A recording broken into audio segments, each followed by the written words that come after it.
Something went really bad there. Maybe that wasn't expected. Yeah, it's not fair. Was it,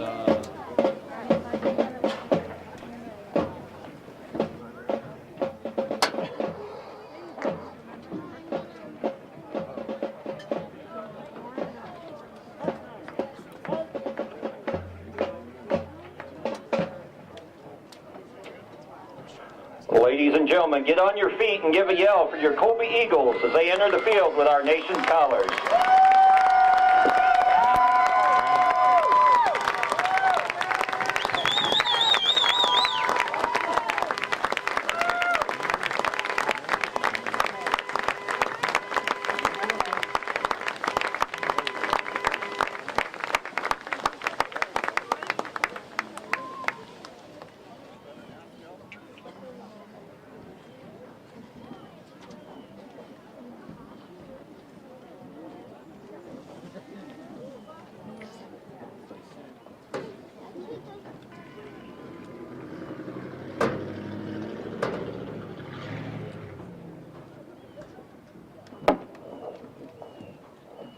Ladies and gentlemen, if you haven't done so already, please rise, gentlemen, remove your hats, and help the Colby High School Band honor our country and flag as they play the Star-Spangled Banner.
Now join the band in supporting our Colby Eagles as they march off to our school's fight song, Hail to the Varsity.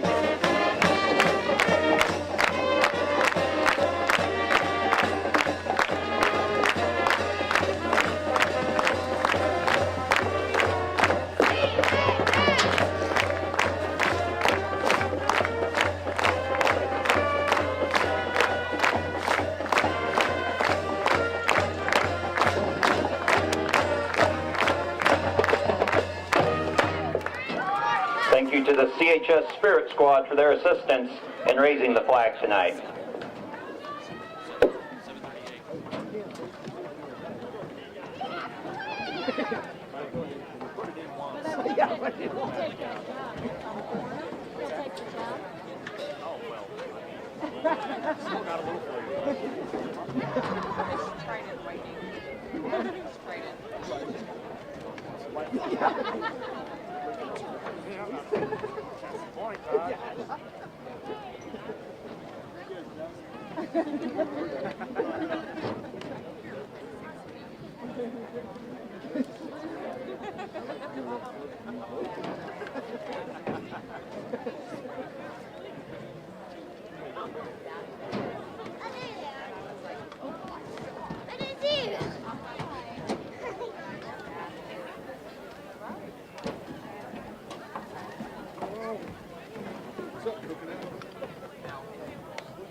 Where's Rogan? He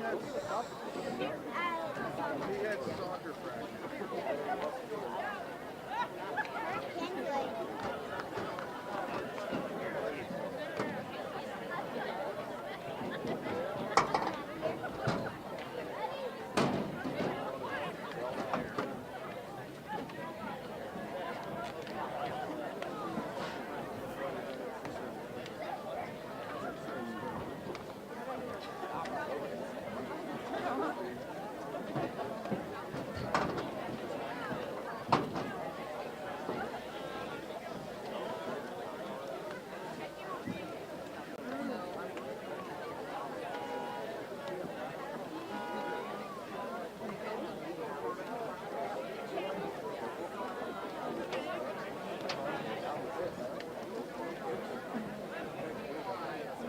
Okay, and that's fine.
Welcome back into Denon Field. We're in Colby here as Southeast of Saline gets ready for week number 2 of district play. My name's Devin Haney along with Tyler Henry, and Big Sam Pretty will bring you week number 5 already. Seems a little impossible to say of high school football here on KINA. Tonight, when we hit halftime, it'll mark the halfway point of this guaranteed 9-game season for Southeast of Saline and for the Colby Eagles. When we come into this game, there's been a lot of talk about the prowess of both teams. Both teams very good defensively. Both teams very good up front on their defensive lines. Quality linebackers, good quarterbacks.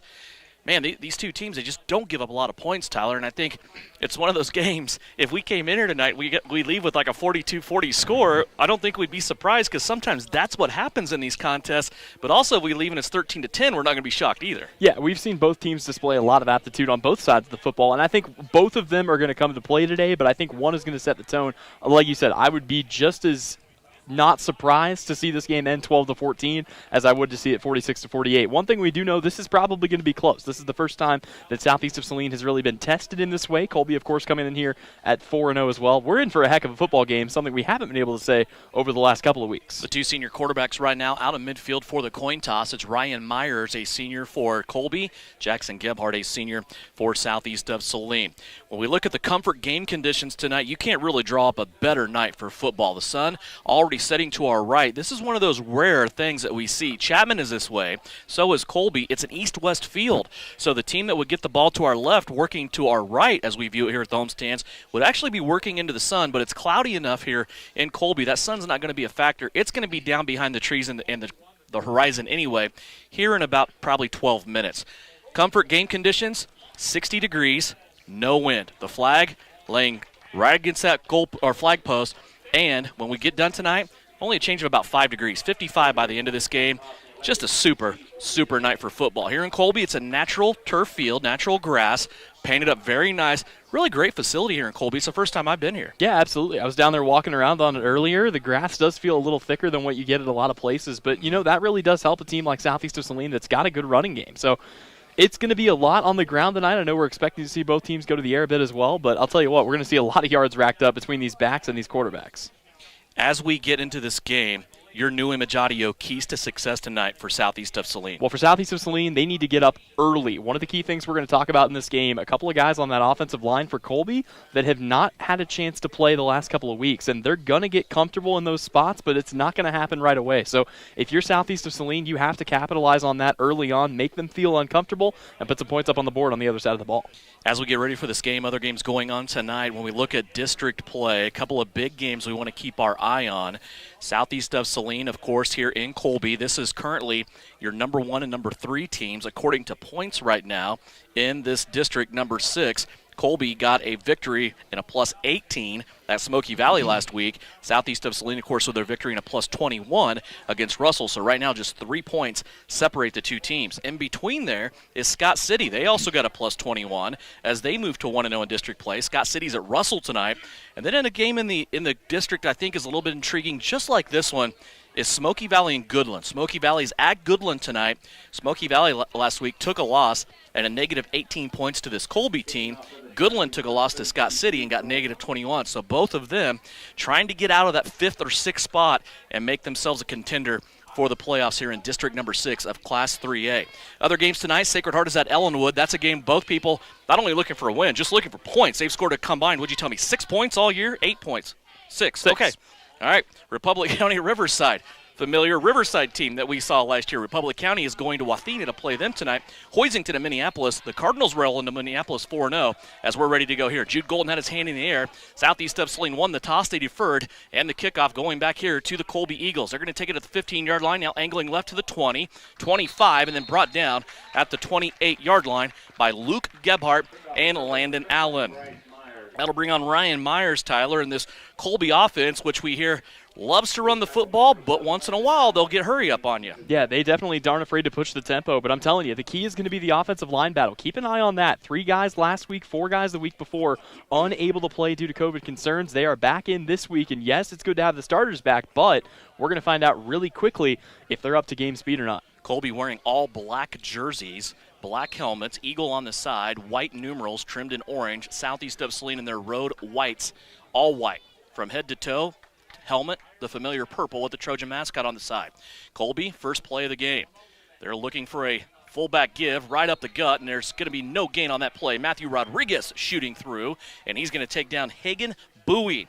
59 carries on the year, 329 yards, 3 touchdowns. Matthew Rodriguez came through shooting through that defensive line and held him for no gain. Yeah, and for a 4th consecutive week, what are we talking about? A good back in the backfield that Southeast is going to have to stop. Well, they're 3 for 3 so far. Let's see if they can make it 4 for 4 against Bowie this week. Sterling Harp, Dawson Adams, Dalton Bunch, your front 3 for Southeast of Saline.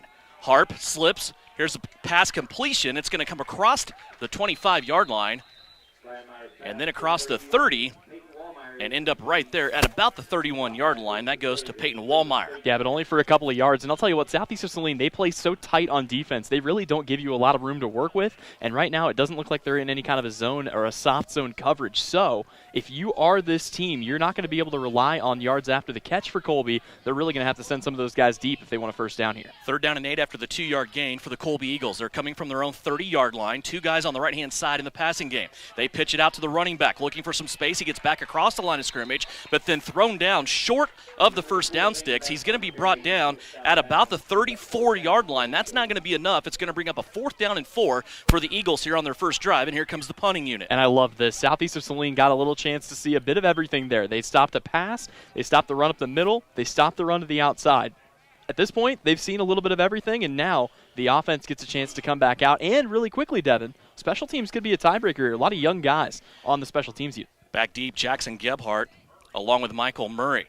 Here's the punt, and it's going to bounce at the 50. It's going to take a friendly a friendly Colby roll, and the Eagles will down it here at the 35-yard line. So for the first time tonight, we will see the Southeast of Saline offense. It'll be anchored by Sterling Harp at center, the 240-pound senior. To his left has Braxton Blake, a junior. To his right, he has Dalton Bunch, a junior. Then on the corners, Logan Sanders at left tackle, Dawson Adams at right tackle. Your skill players, Eli Sawyers, Michael Murray, Eli Harris, Matthew Rodriguez, Tyler Breeding, Chase Pogue. Also, we'll see Bryant Banks as a tailback coming off of his best game of the year, and senior quarterback Jackson Gebhardt.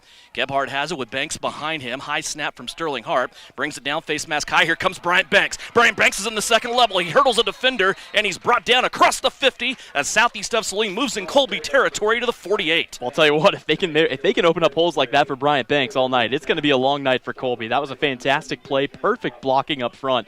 And Banks, just once he gets that head of steam behind him, look out. All the way down to the 47-yard line in Colby territory. Banks 17 yards on his first touch of the night. Another high snap from Sterling Harp. Jackson Gebhardt is just going to keep this in his back pocket and go forward for about a yard. So Gebhardt gets a yard after Banks was 17 yards, and we saw Brian Banks be a workhorse. 19 carries, 157 yards, and 4 touchdowns last week, Tyler, all in the first half. I was going to say, and then he got some extra rest because they didn't need him in the second half. They brought the JV squad on to play, and even the JV squad did not give up points and was able to knock a touchdown in. So, yeah, Bryant Banks well-rested, ready to go, and we've seen it already here. Harp grabs that football for a second down and a long 9, southeast of Saline at the Colby 46-yard line. Here's the give to Banks. Again, shaking off a tackle from that defensive line. He's going to be brought down at the 43. That's another gain of 3. Yep, not bad. Southeast doing a good job of moving the football, and here's where we're going to see what Southeast is made of. Third down, they've done a pretty good job this year, but this Colby defense has done a good job holding teams on third down. Against Colby this year, opponents converting 19% of the time. Not a great ratio against this Colby defense. 3rd down and 7 for Southeast of Saline. They're at the Colby 44-yard line. Banks in front of Jackson Gebhardt. Gebhardt rolling out. 2 linebackers chasing him. Now Gebhardt with the ball dangerously out to his side. Dodges one tackler, gets around another tackler, and he dives inside of the 35-yard line for a Southeast of Saline 1st down. Boy, the danger that Jackson Gebhardt played with on that play, but he had that ball hanging out there kind of steering the ship. Well, and that's the thing. It's so dangerous because you see the linebacker chasing him back in the backfield, but Gebhardt's awareness, not even to look back, but just to feel where he's at, know when to hit the gas, and he picks up a big play. We've been using the word all year, but he is a playmaker out there for SES. 10 yards for Jackson Gebhardt. Now 1st down and 10 at the Colby 34. Here's Chase Pogue. Gets inside a crease. Now into the second level. He takes through 2 Eagles on his way to the 24-yard line. A 9-yard gain, just shy of the 1st down for Chase Pogue. Devin, I just saw something I've never seen out of a wide receiver. Did he just put on a swim move like Yes, he was he a did. D lineman? He came to that second tier, that first linebacker, and he just kind of whipped the ball with his right hand up above his helmet and got a 9-yard gain for a 2nd and 1. Ball on the 25-yard line for Southeast of Saline. They are marching. Here's Bryant Banks, the big bruising back to the 21 on a quick gain of 4. Move the chains again for Southeast. Boy, isn't that an easy play call for Coach Gebhardt and the rest of this offense? You need 1 yard. You've got Bryant Banks. Wonder where this one's going. To the 225-pound senior tailback. That is a good answer, Devin. 1st down and 10. Southeast of Saline knocking on the door of that Canny-Quip red zone. They are at the 20-yard line where it's 1st down and 10. Boy, those white unis, they look great. Southeast of Saline right now with 3 trip receivers on the left-hand side. Gebhardt rolling that way. Ball at his waist. Throws a football. Chase Pogue caught it at the 10, and he's going to turn and waltz it into the end zone. Chase Pogue from 20 yards away gets a pass from Jackson Gebhardt, and Southeast of Saline's on the board. Well, you saw it there. They gambled for the interception. The cornerback came up, tried to bite on the route, and just missed it, and that's all that's all Chase Pogue needs. He turns upfield, and he is in for a score. SES on the board with 8 minutes to go, and now the swinging gate coming on for the 2-point conversion. Southeast of Saline this year on 2-point conversions, 13 of 18. They only left 2 out there that they did not convert last week against Russell. Here's Gebhardt rolling to the right-hand side, looking to the end zone. There's not going to be much there. Now, last minute, he's going to find Bryant Banks, who started out as his center, rolling through the back of the end zone. And Gebhardt throws a lollipop up to Double B. 8:01 left to go here, 1st quarter, an exchange of possessions. Each team has had the ball 1 time. Southeast of Saline 8, Colby 0. It's all brought to you by Saline Septic Service right here on KINA.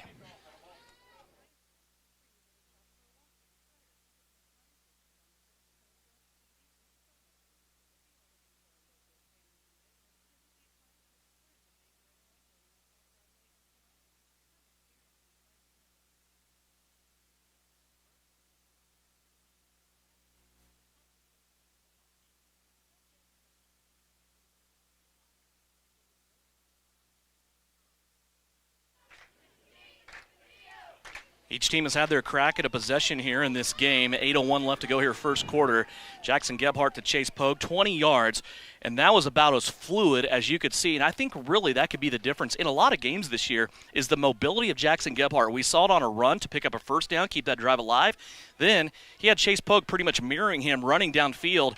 Jackson put that out in front of Chase Pogue. He was able to catch it on the run, turn towards the sideline. He was 10 yards away from the pylon, ends up walking it in for Southeast of Saline's 1st touchdown. Yeah, Gebhardt's always been sharp, but seeing him kind of refine and hone that throughout the year, he is only getting better with time. Jude Golden with his hand in the air, ready to kick it off for the 2nd time. There's that high wobbling kick going to be taken by Colby at the 24-yard line. They'll run straight ahead, come across the 30, and they will start their 2nd drive at the 34. Once again on special teams, Landon Allen in on the coverage there for Southeast of Saline. Yeah, and this is a big drive for Colby. They need to answer very quickly because you don't want to fall behind Southeast of Saline, but you also do not want to give them momentum. I looked across the sideline after the touchdown drive at Coach Gebhardt, and there's just this look that he gets in his eyes when he feels like he's got some team on the ropes, and he's starting to show it a little bit here. Let's see what they can do here. 1st and 10. Takes the snap, and it'll fake the handoff, keeping it himself off to the right side. He's got some room. Gets into the 2nd level, and he's across the 1st down sticks. A flag will fly. Southeast knocks him out. That's Chase Pogue pushing him out of bounds at the 45, but we'll have to see if it's coming back. A good run by Ryan Myers, but I'm not 100% sure this is going to stand, Evan. Ryan Myers that time went up to the right-hand side. There are 2 flags on the field, one at the line of scrimmage where this play started from, then one about 5 yards downfield at about the 40-yard line. It's going to go against the Eagles of Colby. So our first penalty of the game goes against Colby. It's going to really cost him a big chunk of yardage here. Yeah, absolutely. Not instead of going forwards big and getting a big gain, they're going to fall back here. And I don't know which lineman that was on specifically, but that's one of those things, Devin. When you haven't had the experience as much, holding is going to play a factor. False starts are going to play a factor, and we'll see down the stretch what that does. But that's going to set up a 1st down and 20 for the Colby Eagles. So instead of going downfield about 20 yards, they're going to be backed up 12 yards. So this penalty happened in the offensive backfield as a spot foul. It's going to cost him 12 yards. Back to the 23. They're going to try it to Bowie. He's going to get it to the 24-yard line, a gain of 1. Well, here's the thing of it is, I don't know that either one of these two teams has been really challenged this year, at least not in the way we're seeing them get challenged tonight. And different teams react differently to that, but I'll tell you what, for Southeast of Saline, you know for a fact they prepared like this was going to be a state championship level game, and it's really shown out here. I'm not sure what Colby was into this week, but we'll see if they can respond. 25-yard line, picked up 2 yards there. It's 2nd down and 20. Trips to the left-hand side. Myers forced out of the pocket. Dalton Bunch reaches out, can't get him. Rodriguez still chasing. Now Luke Gebhardt comes up with a hit, and this pass is over the receiver's hand. He's still got a glove on it and nearly intercepted by Chase Pogue and Michael Murray. Yeah, Boy, did you see Rodriguez coming after, and then Luke Gebhardt came up to the quarterback and laid a smack. Yeah, that was dangerous for a couple of reasons. Number one, when you've got Rudy Rodriguez closing in on you, that's a good, or Matthew Rodriguez, sorry, that's a good time to tuck it out of bounds or throw the ball away, but he tried to throw a lollipop, and as you said, off the deflection, that almost got taken away by Chase Pogue. Matthew or Rudy. I don't want either. Yeah, either way. Yeah, that's a fair point. 8-0 Southeast of Saline. 7:10 left to go here first quarter. 3rd down and 20 for the Colby Eagles after that very, very costly holding penalty on 1st down. 2 receivers to the right-hand side. Myers wants to throw it off play action. Swing it out to the right-hand side. He has Zane Betts. Betts with some space, but he's going to be ran out of bounds at the 36-yard line. Nice job over there by Southeast of Saline's defensive unit. Looked like Chase Pogue on the scene for Southeast of Saline. Yeah, now we'll have to see how conservative they want to be as the punting unit's going to come on. Devin, I really didn't love the play calling there. They were backed up deep, and they decided to run it up the middle. I get that that's been your bread and butter, but you got to give yourself a chance in a game like this to pick the 1st down up, and they're going to come up about 10 yards shy before punting this away. Got 10 yards. So now 4th down and about 10. Gebhardt back deep along with Michael Murray. Here's the punt. Going to angle off to the right-hand side. Neither Southeast of Saline Trojan, Gebhardt or Murray, wants to mess with it, and it's going to roll to the 25-yard line where Southeast of Saline will come over on their 2nd drive of the game. So far, the Southeast of Saline defense has done a really good job. They have not given up a 1st down. Yep, they haven't given up a 1st down at all. They've been really tight on both sides, and now the offense will have a chance to come on and put together a good drive. One more thing really quickly, Devin. We talked about how Colby likes to use the special teams opportunities to kind of give their starters a little bit of rest. That would create a mismatch, but so far I don't think they're going to give a lot of punt return opportunities to Southeast. 1st down and 10 from the 25. They go back to Banks. Here comes Brian off the right-hand side, a little stutter step. He shakes down the defender, and he comes across the 25-yard line. Actually, across the 30-yard line to the 31. That's a gain of 6. Tyler, I think we kind of missed an opportunity there to point out to everybody listening. Those points that Southeast of Saline scored on the 1st drive of the game for the Trojans, the first points that Colby has given up in the 1st half this season. Yes, they've done a phenomenal job. Most of their points coming late in games, and in blowouts, we wonder how many of those points came against the 2nd stringers. Here's Gebhardt. Fakes it to Banks. Now he wants to go the other way. Gets wrapped up by an Eagle right near the line of scrimmage, and Jackson Gebhardt will be held for no gain. But again, this is where Southeast of Saline has really thrived. This is one of the best 3rd down offenses, I think, in the league, in the conference, versus one of the best 3rd down defenses, and that's going to be a fun match so far, or a fun match tonight, but so far, the advantage favoring Southeast of Saline. They've converted on 1 of 1. Ball sitting at the 31-yard line. Southeast of Saline needs 5 yards here on 3rd down and 5. Clock continuing to roll. 5:49 left to go here first quarter. 2 wide receivers to the right-hand side. Direct snap to Bryant Banks. Banks this time is going to take it off to the right, and he's going to be held 2 yards shy, and Jackson Gebhardt with his hands in the air. I don't think that was supposed to be a direct snap. I think that's where it ended up, and Bryant Banks just on spot took it. Well, if you're a running back, you're taught on those option plays, you move your hands to the football, but yeah, he got in there a little too early, and that is definitely not the right read. He had a good burst of speed to the outside, but Southeast of Saline now going to be forced to punt after going 3 and out themselves. Just 2 yards for Southeast on that play. Advance the football to the 33-yard line, brings up 4th down and about 3. Eli Harris comes on to punt. He is averaging about 36 yards. He has Back for the Colby Eagles, a couple of returners here in Zane Betts and Bryce Myers. Beautiful punt by Eli Harris. Here comes the coverage team and arresting the returner right away. Bryce Myers goes down at the 20-yard line. Is Tyler Breeding. I don't know what Myers thought was going to happen there. There was no one in front of him to block, and he had Breeding just bearing down on him. He tried to make something out of it, and, well, now he's going to have to go back to work here as a wide receiver. But not great field position here for the offense. It's bad enough you have to contend with rockets coming down on those gunner positions like Luke Gebhardt and Landon Allen, but then you get the big linebacker Tyler Breeding rolling down the field at you at about 180 pounds. Back to the 20-yard line is where Colby's going to start their third drive of the night.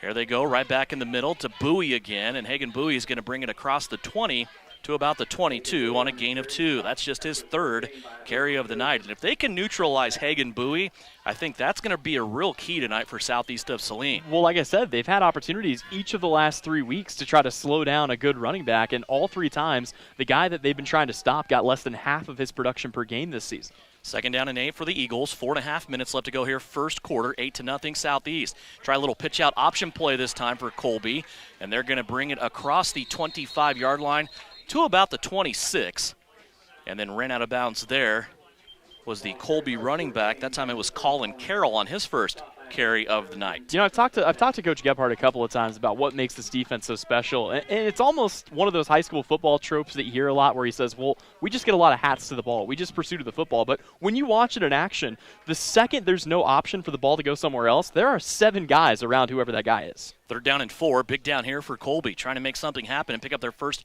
down of the night. Myers out to pass. Dalton Bunch chasing. He gets Myers out of the pocket. He has to throw on the run, looking for a receiver. It's a jump ball in the middle of the field, and it will fall incomplete. Once again, covering up for Southeast of Saline on that play is Chase Pogue. He had Hagan Bowie, and that ball just flew right over the top of him. It was a bit overcooked. This might be one of the most broken things in the state of Kansas for high school football. The front 3 for Southeast of Saline, not only are they big enough to get through double teams, they're fast enough to chase down a quarterback and have him running for his life as opposed to just running to the outside with time.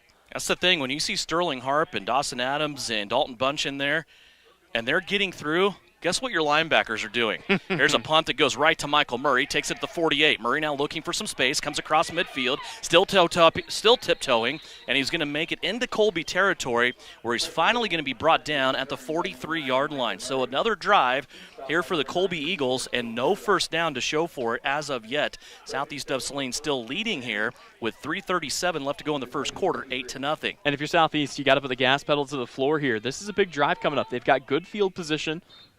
You get the feeling they pick up a few first downs. They're going to be in that Coach Gebhardt 4-down territory. Now is the time to make something happen.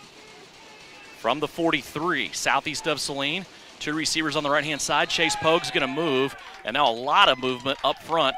And it looks like it's going to go against Southeast of Saline here maybe. Yeah, they've been running that motion play all season long, but something clearly gone amiss, and that's going to be a false start against the Trojans. So back them up 5 yards. It'll be 1st and 15.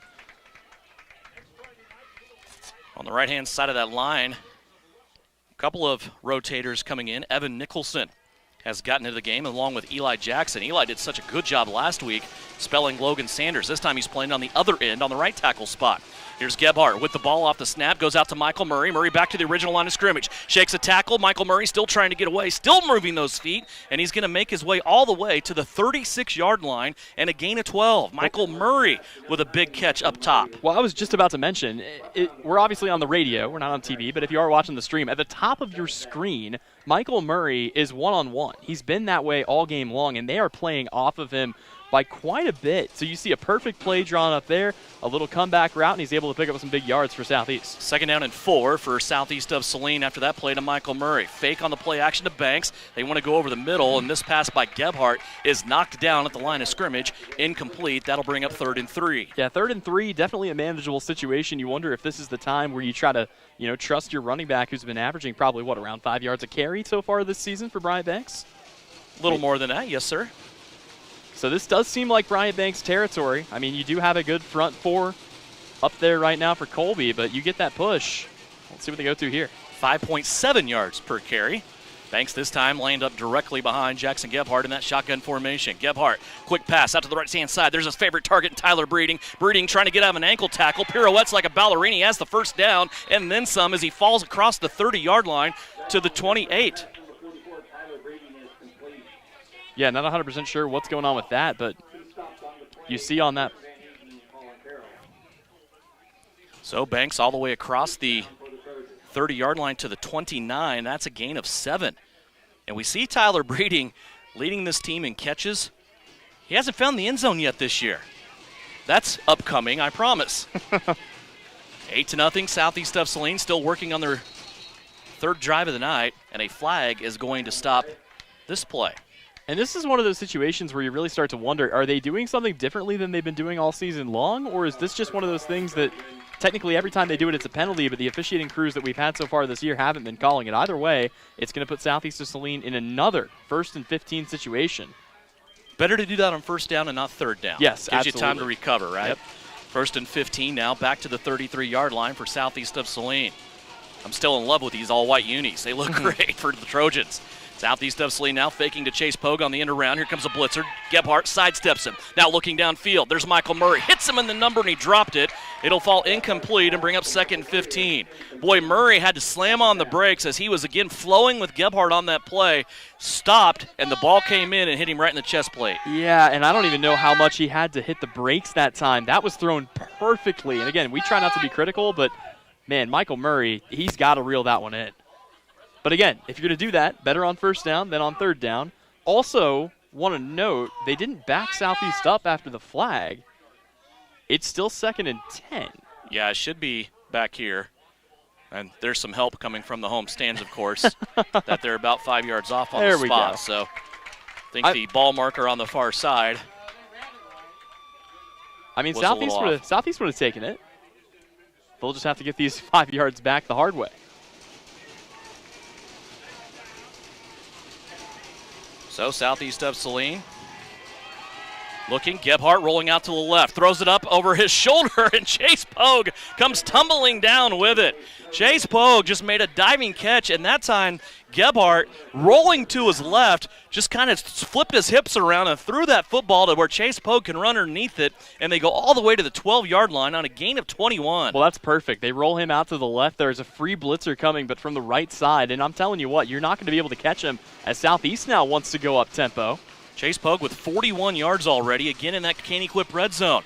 Here is a give to Banks into the second level, banging against linebacker, still carrying the pile, gets inside the 5 and brought down right there, and now a late flag coming in from the official running in from this near sideline. And how about that? A new trick coming out of the bag of tricks for Coach Gebhardt. A little delayed handoff there to Bryant Banks. We haven't really seen that so far this season. We'll see what the penalty is here. Obviously, if it goes against Colby, this is going to be big.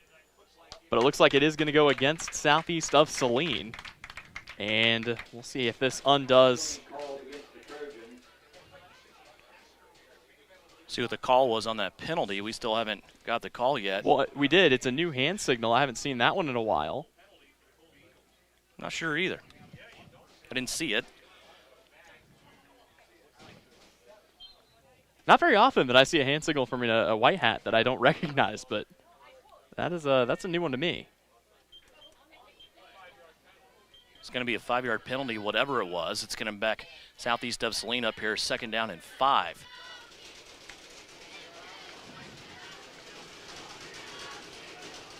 Southeast in that red zone again, the Caney-Quip red zone. They give it back to Bryant Banks, tries it to the right-hand side, and he's just banging off Colby defenders. Those Colby Eagles trying to strip the football away from Bryant Banks, and he is just single-handedly holding that football with one arm, shielding it away as we approach the 1-minute mark here. Southeast looking to add on to an 8-0 lead already with 1 minute left to go here in the first quarter. 3rd down and 3 coming up. Football setting on the 6-yard line as Southeast of Saline knocking on the door again. Banks and Gebhardt in the backfield. Eli Harris hanging out as an extra lineman pretty much to the left. Here's the snap to Gebhardt. Him and Banks, a little bit of communication trouble again. They thought they had Banks in the backfield. He's still running through. Should have lost 4 yards, but gets back to the line of scrimmage on a gain of 1. Well, no, he didn't gain anything, just got back to the line. That might be the last play of the first quarter here. His clock is under 30 seconds to go. Southeast, if they can, might just put the brakes on this drive and talk about a 4th down and 4 coming up here from the 6-yard line. They can still get a first down just outside of the goal line. There is a play clock here in Colby, but they're not using it. Looks like Southeast is going to take this one all the way down to the end of the first quarter. So we'll take a break as well. 8-0 at the end of the first quarter. Southeast of Saline leading Colby in a big fourth down. When we come back, you're listening to Trojan Football, and it's all brought to you by Saline Septic Service right here on KINA.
Back here at Colby High School, we're at Denton Field. Devin Haney, Tyler Henry here on KINA, and also online on Salina Post as we attempt once again to bring you a quality video product if you're unable to make the trip. Still a good crowd here from southeast of Saline, as it always is. And Tyler, a lot of people look at this trip and they're like, you know what?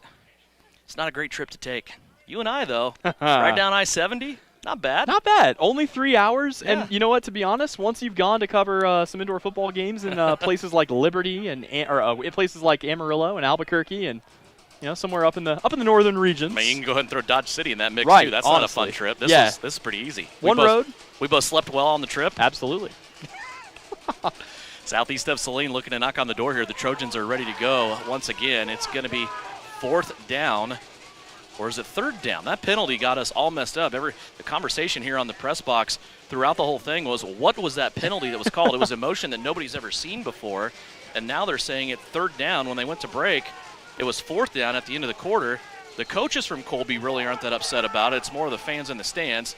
But third down and 3 is what they have listed. Here's Gebhardt. Back and forth, they give it to Brian Banks. Banks gets it inside the 5, and he will go to the 2.5-yard line on a gain of 4. So Brian Banks, 7 carries, 41 yards. And a lot of people upset about that, but regardless, even if it was fourth down, this is the territory Southeast always goes for it on. They probably would have run the same play, and they picked the first down up regardless. So, well, now it's showing fourth down and 2 here. Yep, a little shy of that first down. As I said, they can still pick up that first down. It's fourth down and a healthy yard. Here's Chase Pogue. They try a stretch play on an in around. Pogue cuts it back up inside, searching for that stick. He may have gotten the first down. He did not get into the end zone, but he may have gotten that first down. The crowd here from Colby is cheering because they don't see a touchdown, but that's going to be very close to getting a new set of downs here for southeast of Saline as they are inside the 5. So close, in matter of fact, that we are going to have to measure for it. So with 11:24 left to go here in the second quarter, southeast of Saline up 8-0. They are measuring for this football here inside of the 5-yard line to see if it's going to be a turnover on downs or a southeast of Saline first down. And the chains stretch out just a little too long for southeast of Saline. Colby takes over inside of their own 5 at the 2.5-yard line. Yeah, good stop here by Colby. And I don't know. I definitely don't question the play calling, but running the end around is an interesting choice there. You've got one of the best bruising backs right up the middle for a couple of yards, and instead you try to stretch it to the outside. But either way, the defense comes on. The one good thing about this, Devin, Colby's got a long way to go to put points on the board. Each team has had 3 drives. So far, 8-0 is our score. Those 8 points, the first points all year that this Colby defense has given up in the first half. Now their offense onto the field, trying to drive it all the way down the field, 98 yards, and a penalty flag is going to fly right out of the gates here. If this is against Colby, it's not going to cost them a whole lot. It'll just cost them half the distance to the goal, which will be 1 yard. And it's actually against southeast of Saline, so that'll help Colby get away from that bent goalpost at their backsides. Out to the 7. That'll move the football. Boy, that's a blessing for the Eagles.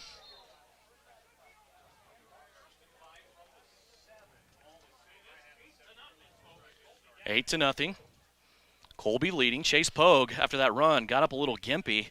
He's out there trying to walk it off as he comes out to his left cornerback spot. Here's the snap, back to Myers. He gives it to Bowie. Hagan Bowie looking for some space. He got past the D-line, but then ran in to Matthew Rodriguez, also Luke Gebhardt, and Tyler Breeding. The interesting thing about Rodriguez and Breeding, we always know they're going to be in the top 5 of tackles in the team. Right now they're 1 and 2, and they're very, very close for the season. But Luke Gebhardt has come on here in the last couple of weeks. He is actually 7th on the team in tackles right now. Yeah, no, he's been doing an excellent job, especially since he wasn't originally one of the guys that was planning on starting back there. So, yeah, definitely another guy that he gets his hat to the ball real quick, and he's helped Southeast to a lot of success. 2nd down and 2, little misdirection play, and Southeast is going to make Colby pay for this. There's a fumble. It's in the end zone, and Southeast has it. A play that went terribly bad for the Colby Eagles. First of all, they were going to lose about 5 yards, but then the ball came loose. It rolls into the end zone, and Southeast of Saline comes up with it. What a disaster for Colby. That was as bad as that could have possibly gone for the Eagles. It starts with a little miscommunication. It turns into what would have been a big loss. Then you fumble the ball. It goes into the end zone, and the opponent recovers. And I'll tell you what, Coach Gebhardt's got to be awfully happy on the sideline. So does Chance Potacek, as now the offense comes on for the 2-point conversion. You almost give up on a play like that when the penalty happened and it moved Colby out to the 7, but then they run a play that drives them 5 yards back deep in their own backfield, and then that happens. Gebhardt waiting on the snap here. It's a swinging gate attempt for Southeast of Saline. They lead 14-0. Jackson right up the middle is going to punch it in. 2 touchdowns, 2 2-point conversions, and with 10:44 left to go here in the second quarter, Southeast of Saline is up 16-0 as you listen to Trojan football right here on KINA.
I don't know. Back here at Colby High School, 16-0. Southeast of Saline leading on a defensive touchdown, a strip, and a recovery. That play happened so fast, Tyler and I are kind of scrambling. It was to our left where we have a beam in our way, so we really didn't see who got the strip and who recovered it. So we're working on that. But nonetheless, team defense for Southeast of Saline, as those guys were all over it here at Denon Field. Kickoff for Jude Golden. Colby brings it back. They're going to get to the 31-yard line, and they will start their 5th drive of the game from there. Well, and I believe that's the first defensive touchdown for Southeast of Saline this year. They've caused quite a few turnovers, but I'm pretty sure that's the first time it's resulted in points. So I'll go with that. Not great field position coming up here for Colby, and now they find themselves down 16-0. And keep in mind, Southeast will be taking the opening kick of the second half. I love when you say that. I say it every week. First down and 10. Not last week, though, but they didn't need it last week. First down and 10 from the 32-yard line. Here's Hagan Bowie as Colby sticks with his power running game. They get to the 35-yard line. That is going to be a gain of 3 as Southeast defense has done a pretty good job against this Colby run team. 5 carries for Hagan Bowie so far. He's touched the football the most for the Eagles, just 9 yards. And now the question is, how does Colby respond? This is the first time they've given up points in the first half. They're not used to playing from behind, and it's a completely different game plan when you need to come back in a game, especially this early on. 10-10 left to go here before halftime. We'll talk to Wayne Sager at halftime, get his thoughts on what's going on with Southeast of Saline. A successful day yesterday for the cross-country team. Here's a pass to the tight end, a big tight end, and he's going to have the ball close to the 40, but then retreat and go back to about the 30. They're going to spot him at the 32. That's the second catch for Peyton Wallmeyer. And I know Southeast of Saline does this pretty much every game, but they're really going for the football now. They've seen a little bit of a crack. They know that's a way they can get it back, and, man, once they secure the guy, they're going at that ball. That pass only went for 2 yards. So Wallmeyer now 2 catches for 5 yards. Yeah, Wallmeyer's done a pretty good job for them out of the tight end spot so far this season, and now we've got a timeout call. Looks like a timeout. Colby, they have a 3rd down and 5. 9:33 left to go here, second quarter. Southeast of Saline. On defense, leading 16-0. It's all brought to you by Saline Septic Service right here on KINA.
Back here at Denon Field in Colby, a big 3rd down and 5 coming up for the Eagles as they take the field out of a timeout. That's their first timeout taken so far here in this first half. Leaves them with 2 remaining. They come out with a formation, 2 wide receivers on the right-hand side. They also have Hagen Bowie, the running back, lined up in a slot. The other running back also as a slot on the other side. That's Zane Betts. Betts will come in motion. There's a ton of movement up front.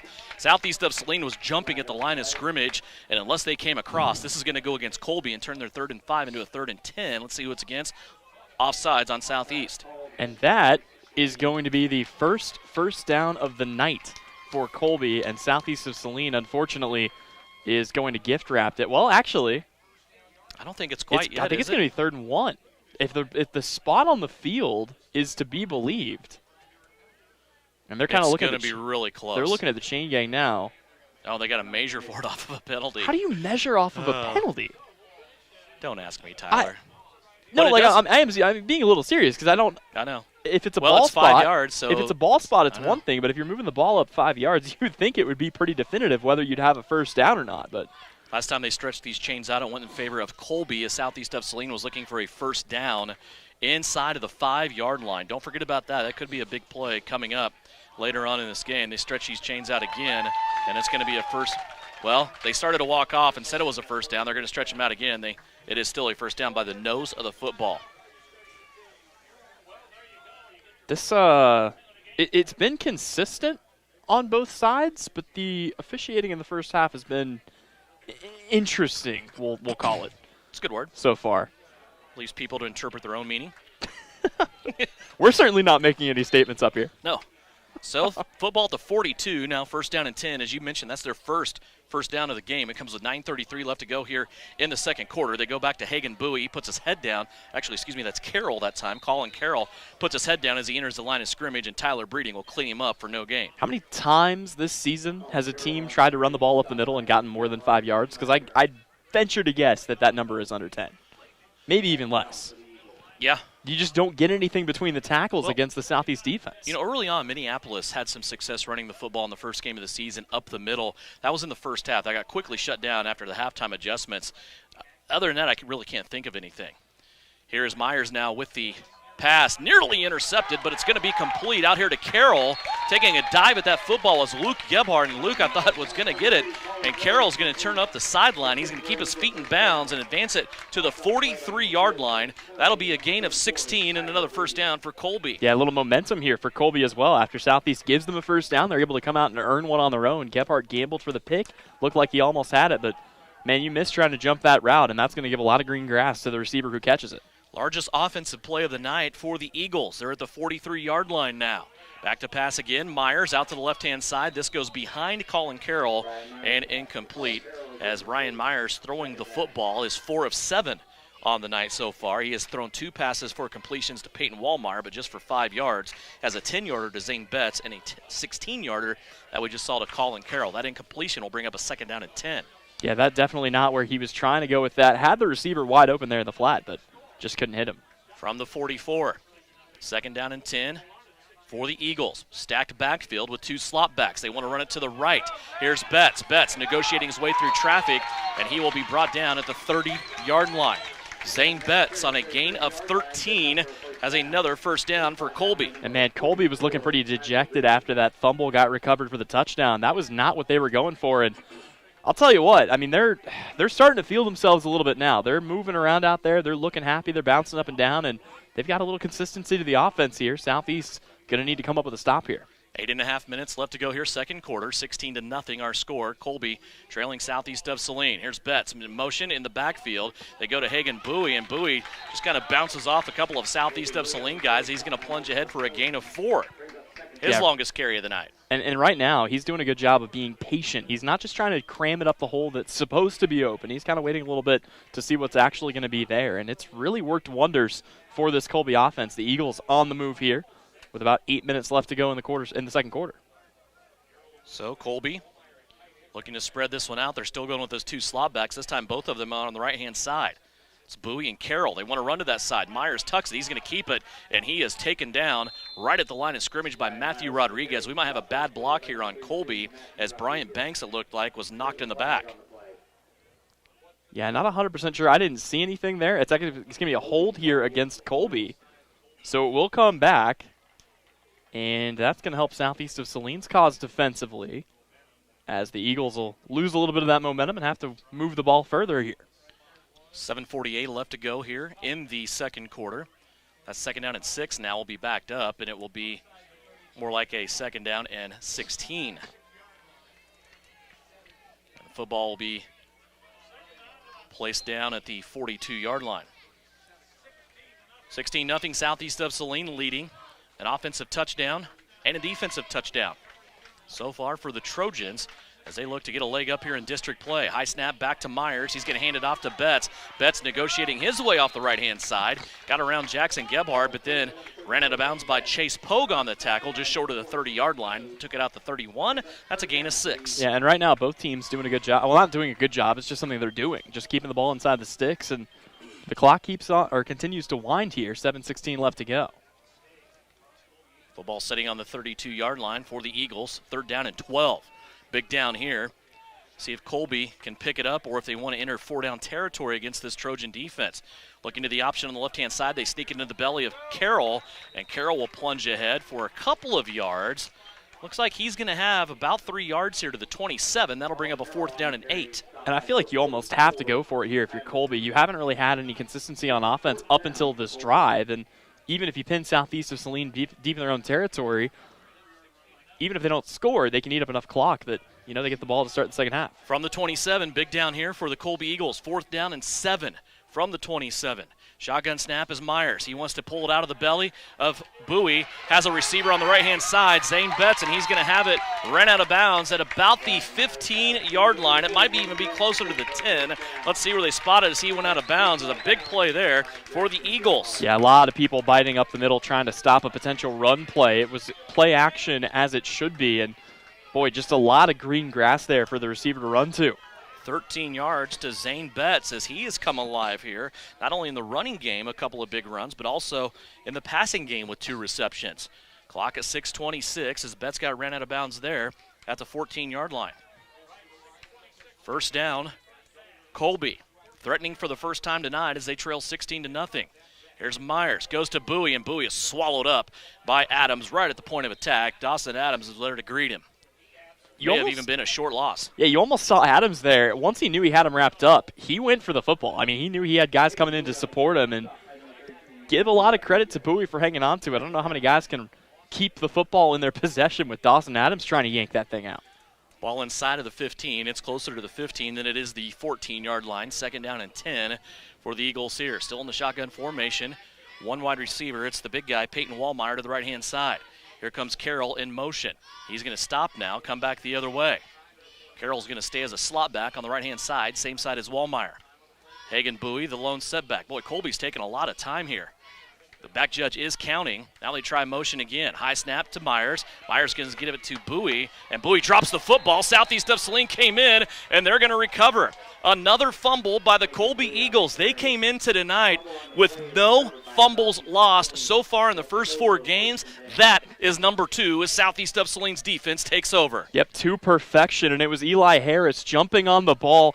That thing got popped out immediately. That's going to kill not only all the momentum that Colby had, but it's going to give Southeast a chance to punch it in here and double down at halftime. So now we have Harris and Rodriguez both causing fumbles, and Southeast of Saline has taken over.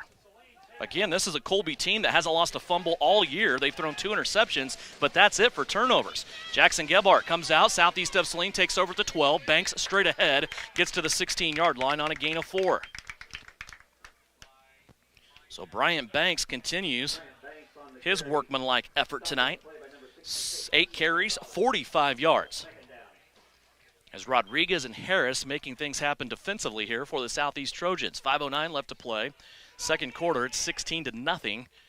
Keep it tuned here at halftime. We'll have Wayne Sager for you, updating us on Southeast of Saline activities. Also a check of your Bennington State Bank scoreboard and stats from the first half. Here's Gebhardt on the snap, a direct run, stringing it out to the right-hand side. He's going to take it to the 20-yard line where he is brought down there. Gain of 4 for Jackson Gebhardt on just his 4th carry so far of the night. So Jackson has been pretty quiet, but that's going to bring up a 3rd down and 3.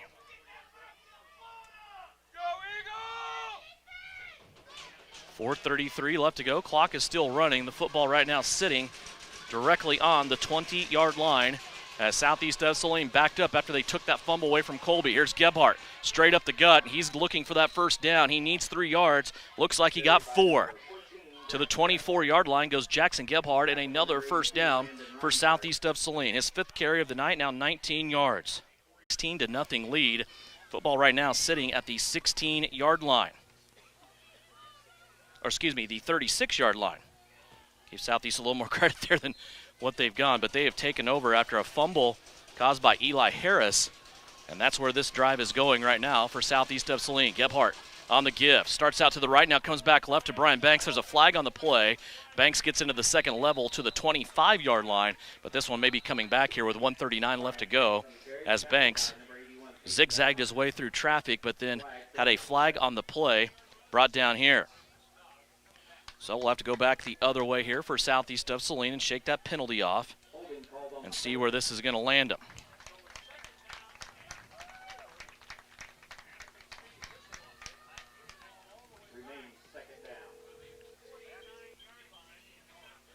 $16-0, Southeast of Saline. Going to back them up after the penalty all the way back on the other side of the 50-yard line to the 49. Where will be 2nd down and about 20.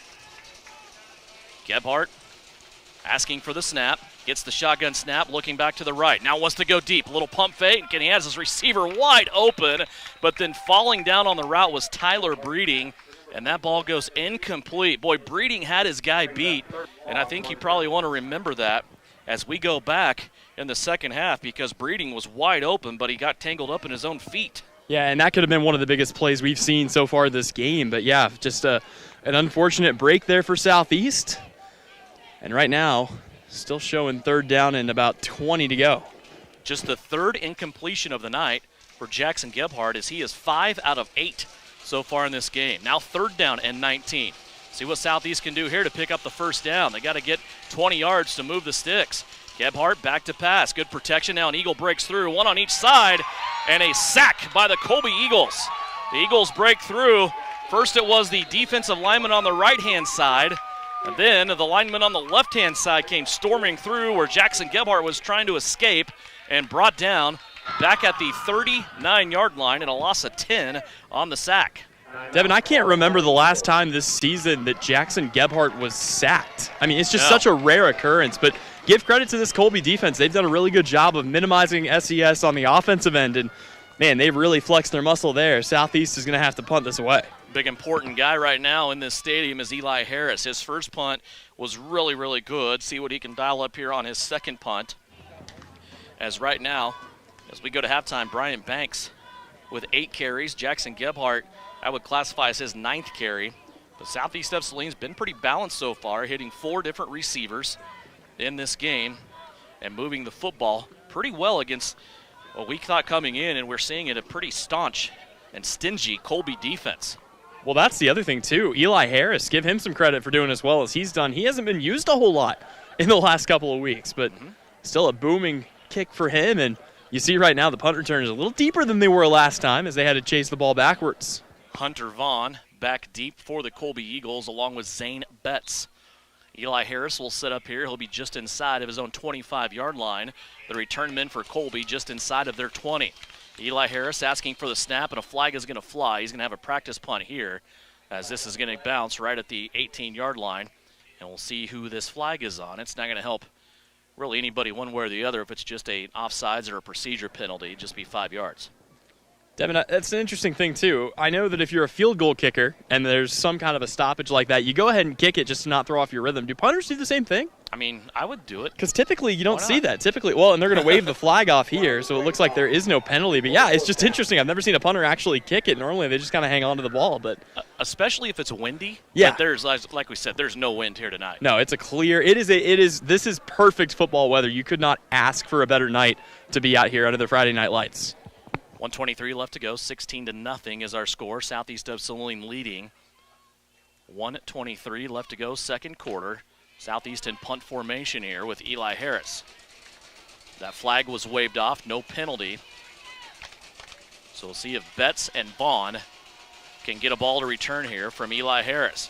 Here's Eli putting his leg into it. He's going to angle it to the left this time, bounces at the 30, and takes a huge Southeast of Saline bounce. Now the Trojans trying to keep it out of the end zone, and who else but Chase Pogue racing the football down there and actually turning the corner and then waiting on the football to come to him at the 5-yard line, Tyler. That is a huge play from Eli Harris and Chase Pogue. Yeah, and we've seen a lot of good things out of Colby, but what's the one thing we haven't seen? We haven't seen a lot of deep passes in this game. So they're going to have a long way to go. They've only got 1:12 left to drive it.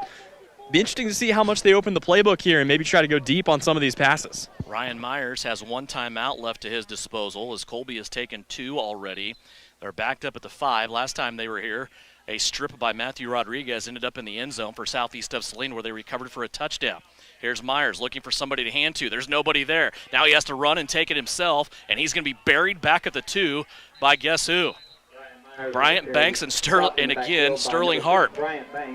A loss of 3 on that play. Yeah, just a botched play from the beginning. Not a lot that they were going to be able to do about that from an efficiency standpoint, and that is not the play that they wanted, as now it looks like they're going to be forced to take one of their timeouts. So 1 minute left, a timeout. Tyler? Yes? How do you like this? That's a Southeast of Saline timeout.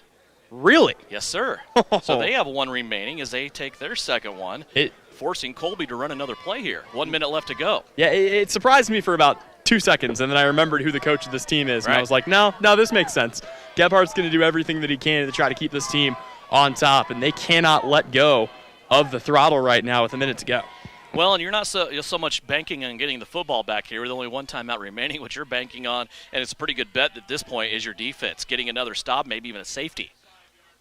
Yep, as long as they keep going backwards instead of forwards, that's going to be the key here. But we'll see what Southeast of Saline draws up. This is where Chance Potocik likes to get a little aggressive. We've seen them at times. They're not afraid to bring a little bit of extra blitz or a couple of extra blitzers on a play like this. So we'll see how aggressive they want to turn the heat up here.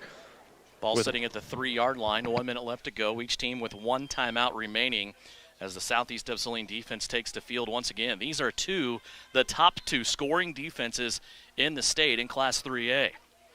We knew this would be a slugfest coming into this game. 2 really good football teams going at it.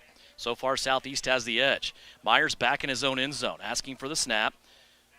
Carroll went in motion. Now he goes back the other way, lines up as a slot back. Here's Carroll in motion again. They're going to fake it to Carroll. Now Myers trying to get out of trouble, has to dodge a couple of Trojans, and Myers is going to go ahead to about the 5-yard line and pick up 3.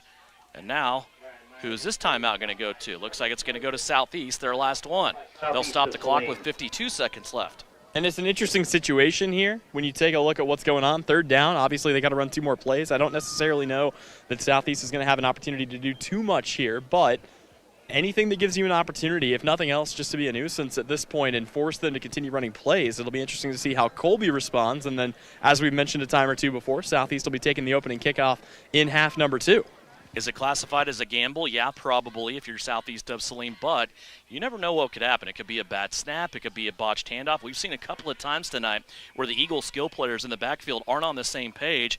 Last time, 2 plays ago, quarterback Ryan Myers turned a handoff. There was nobody there. You never know what could happen here as they're backed up right now just outside of the 5-yard line with that bent goalpost staring down over their backs. Southeast of Saline's defense trying to get a stop. It's 3rd down and 10. Myers this time fakes the handoff, now trying to get into the second level. He's going to run into Matthew Rodriguez just past the 10-yard line at the 11, and that will not be enough for a first down. They're still going to be about 5 yards shy, and it'll bring up 4th down. And the play clock and the game clock will be really, really close here, Tyler. Yeah, they're going to be awfully close. Here's the other factor that you got to think about with the gunners you have coming off the edge. If you really push and try to block this punt, all it takes is one guy getting back there, and you could be in a whole different situation. So let's see what Southeast of Saline wants to dial up. By the way, Jackson Gebhardt, Michael Murray back here at midfield for Southeast of Saline. Gebhardt, the only return man so far this year for Southeast of Saline that hasn't taken one to the house. Pogue and Michael Murray both have. So Colby may take this one all the way down to where they can't take it anymore and then call a timeout. It looks like the clock's going to expire. Well, they threw a flag on the far side. Yeah. So I think they're going to have to punt this. Now, the thing is, you can punt it short. It doesn't have to be returnable, per se. What was the turnover on downs with about 42.5 seconds left to go? That tells me the play clock is going to go all the way down and expire with about 2 seconds left. So there still has to be a play here. Delay of game called on the They do finally get the delay of game. And Colby will have to run something here. Well, and I think they're just going to – it looks like they're not interested in giving Southeast a chance. I think they're just going to play to hold the ball for a second and then let the time expire. 0.3 on the clock. Won't take much time. Well, right now Colby can just take a knee and not have to do anything with it. And they've taken their offense back out there. They've also taken Hagan Bowie and putting him back at the goal line as kind of a safety here against something bad happening on offense. So this is going to cost Colby 5 yards. It's going to take them now back to the 6-yard line where Myers can take the snap and then take a knee if he so chooses. Landon Allen late coming on here for Southeast of Saline, and Colby will take a knee and let time expire, and that brings us to halftime. So an interesting half so far. Southeast of Saline with a touchdown on offense in the first quarter to go up 8-0. Then in the second quarter, they get a touchdown on defense. They have turned the ball over from Colby twice on fumbles where the Southeast of Saline is actually stripped of the football. It wasn't a fumble or mishandling or anything like that by the Eagles. The defense for Southeast of Saline actually got the strip, and Southeast so far here has scored the first points in the first half all season long against the Colby Eagles, and they have gone up 16-0 here as we get ready to go to the break at halftime. Halftime is brought to you by Knopf Auto and Truck Accessories. Want to trick out your truck, especially for winter? Get a bed cover. I have one on my truck. I absolutely love it. You will like it as well. Knopf Auto and Truck Accessories. Your store to call and get all of that stuff. Looking for Mitch Gebhardt as he finalizes things with his coaches on the field. The players already heading into the locker room. It's a perfect night for football here in Colby, and Tyler getting after Coach Gebhardt right now. Let's go down on the field. Here's Tyler. Coach, leading 16-0 on a 4-0 team at halftime, and I just want to get the idea from you. How are you feeling at this point in the game with the way your team has played? Well, they're a good football team. I mean, this game's far from being over. We've got to continue to keep playing great defense, and hopefully if we get the ball inside the 2-yard line there, we can punch it in the next time. You talk a lot about how important defense is. 2 turnovers for your team already, one of them giving you one of your 2 touchdowns. How big is it going to be to maintain that, and how have you found success in stopping the run game so far? Well, we got some kids doing some good things there against their run game, because that's a good running football team, and we've got to continue to keep hitting them. They're physical up front, and we got to continue being physical, and we got to attack them physically. Offensively, you guys started off on a roll. It seems like Colby made some good adjustments. What adjustments are you looking to make at the halftime to put more points on the board coming out of the half? I think we just got to do what we do. We can run the football better than we were there. Make a couple adjustments there on the line, and then I keep throwing the football. All right, thanks, Coach. All right, thank you. Tyler Henry on the field with Coach Mitch Gebhardt as we go into halftime here on the Knopf Auto and Truck Accessories Halftime Report. When we come back, Tyler Henry will have Wayne Sager as we talk about Southeast of Saline activities. Another big day yesterday for the cross-country team. And Coach Wade Castleman will talk about that, also volleyball and sub-state assignments coming through. Interesting. Southeast of Saline will have a home cross-country meet. We'll talk all about that when we come back. 16-0. Southeast of Saline leads it here on KINA.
97% of consumers go online to find and research local businesses. Your website is your #1 marketing asset. Is your website due for an upgrade? Are you relying on Facebook to deliver customers to your door? Eagle Web Development offers affordable, fast, and mobile-friendly websites for our business partners. For more information, go to eagleradio.net. Eagle Radio, online, creative. Be heard, be seen, get results.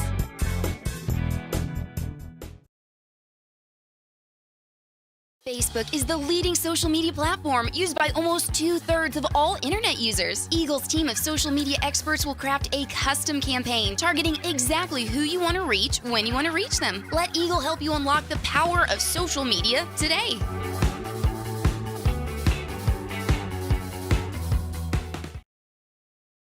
Mr. Wayne Sager, Tyler. Yep, joined here by Wayne Sager, and a lot of great things going on here for Southeast of Saline Athletics. Before I get into the other stuff, I wanted to talk very briefly about what's going on with the football team. This is one of the better teams we've seen here at Southeast of Saline. Where does this rank for you in the teams that you've seen at SES, in your opinion? Oh, yeah, no. I'm not going to go that direction. Sorry. But this is a good team. We've had a lot of good teams. Coach Gebhardt does a fantastic job with these kids, but you got to look at this team. We've got speed, we've got size, we can throw it, we can run it, and that defense plays extremely well. Colby is a very good team. We knew that coming out here, but our boys are playing extremely well. It's fun to watch. In addition to having a great football team, the cross-country team, both on the guys and girls side, doing really well. I mean, at Halstead, I believe, this week. And what are some of the things, not only in this last week, but some of the things coming up for that team and where they're at this season? Well, we did run at Halstead. We ran at Halstead yesterday, and both the boys, girls, junior high, everybody. The cross-country program is very strong right now. Both the boys and the girls at the high school level got first, and then Coach was telling me when I saw him last night that even the junior high teams that had enough kids, you got to have 5 to score, that had enough kids to score there at Halstead, they also won. So it was a very good day for the Trojans on the course. They're both highly ranked, 1 or 2. They're both up there depending on what poll you're looking at, but it's going well. They go to Riley County next, and then we get to, Coach Castleman and I both call it, then we get to the championship portion of the season. You got league, regional, and state. Hopefully everything works out and those kids get to run and really prove how good they are. Yeah, most definitely. And here's the thing, too. We talked a little bit about the middle school for the cross-country program coming through really good. Also, I know you keep an eye on this. The middle school for the football team has been playing really, really well this season. There's a lot of good youth in this system that'll be coming up the next few years. Absolutely. They've got 1 loss, and if I'm wrong, Coach Schoenfeld will let me know about it. But I think they have 1 loss early in the year, but they've played extremely well. Got good size there. Football looks good for quite a few years here at Southeast, and that's fantastic. One more thing, obviously the big 3, football, cross-country, and volleyball. The volleyball team doing some good things so far this season. Take us through a little bit of what they've been able to accomplish and some of their upcoming matches that they've got. The volleyball program is done well, but they've had some things thrown up against them. We lost probably our #1 hitter, in Sydney Pogue. She went down with a knee injury, and then DA, Dorothy Ann Sparacino, went down with an ankle injury here last week. Now I believe the hope is tomorrow when the girls go to Concordia.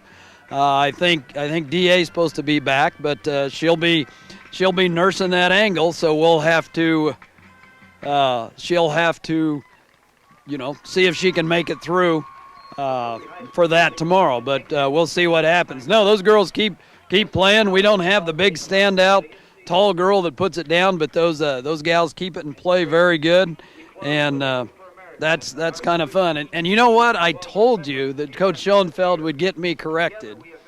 He tells me that there are no losses for the year for A team or B team at junior high football. So thanks for listening out there, Coach, and thanks for getting me straightened out. That's fantastic. Yeah, always good to have our KINA fact checkers on things. One last question, and it looks like duty calls for you, so I'll get you back to your usual work. But I did want to ask, you've been in this position covering, just kind of overseeing Southeast of Saline sports, and it's always, it is your job, but how much less of a job does it feel when all of the teams are performing at the level that they are? How much more fun is it in that situation? Well, it's a lot funner to go and know that you're going to be in the ball game and every ball game that you go, but it's also fun to know that you've got good coaching staffs that are in charge of things and have good, I guess, what do you want to say, quality people. We have good quality people in those positions, and they take care of their programs. There's not a lot for me to do as far as taking care of the program, get things lined up, but when you have good people in those positions, and we do at Southeast, we've got good people in our coaching positions, and we're very proud of that fact. All right, well, Wayne, thank you so much. Appreciate you talking to us. Devin, back to you. Very good and always informative. Wayne Sager on the field. Brought to you by Wanell Garrettson at SalinaHomes.com. It's buying season. Right now is the time to sell as well. If you need to buy or sell, call Wanell, SalinaHomes.com. 16-0 our halftime score. Southeast of Saline leads Colby here at the break. When we come back on the Knopf Auto and Truck Accessories halftime report, we'll go over stats of the first half. Also, you check that Bennington State Bank scoreboard. That's coming up. 16-0. Trojans lead the Eagles at halftime here on KINA. Did you know 90% of consumers who do a local search on their smartphone visit or call a store within a day?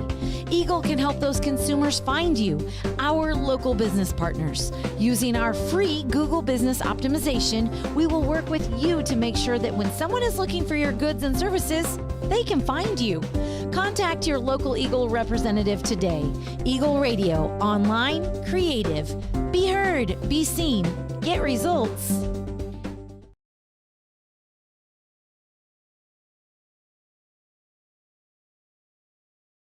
With news outlets in 9 communities in 3 states, the Post News Network offers a place for readers to become informed and for advertisers to get their message out. Nearly 9 million devices landed on Eagle's Post sites in the first half of 2020, an audience that grows every month. For more information on how to advertise on the Post News Network, email marketing@eagleradio.net. Eagle Radio, online, creative. Be heard, be seen, get results.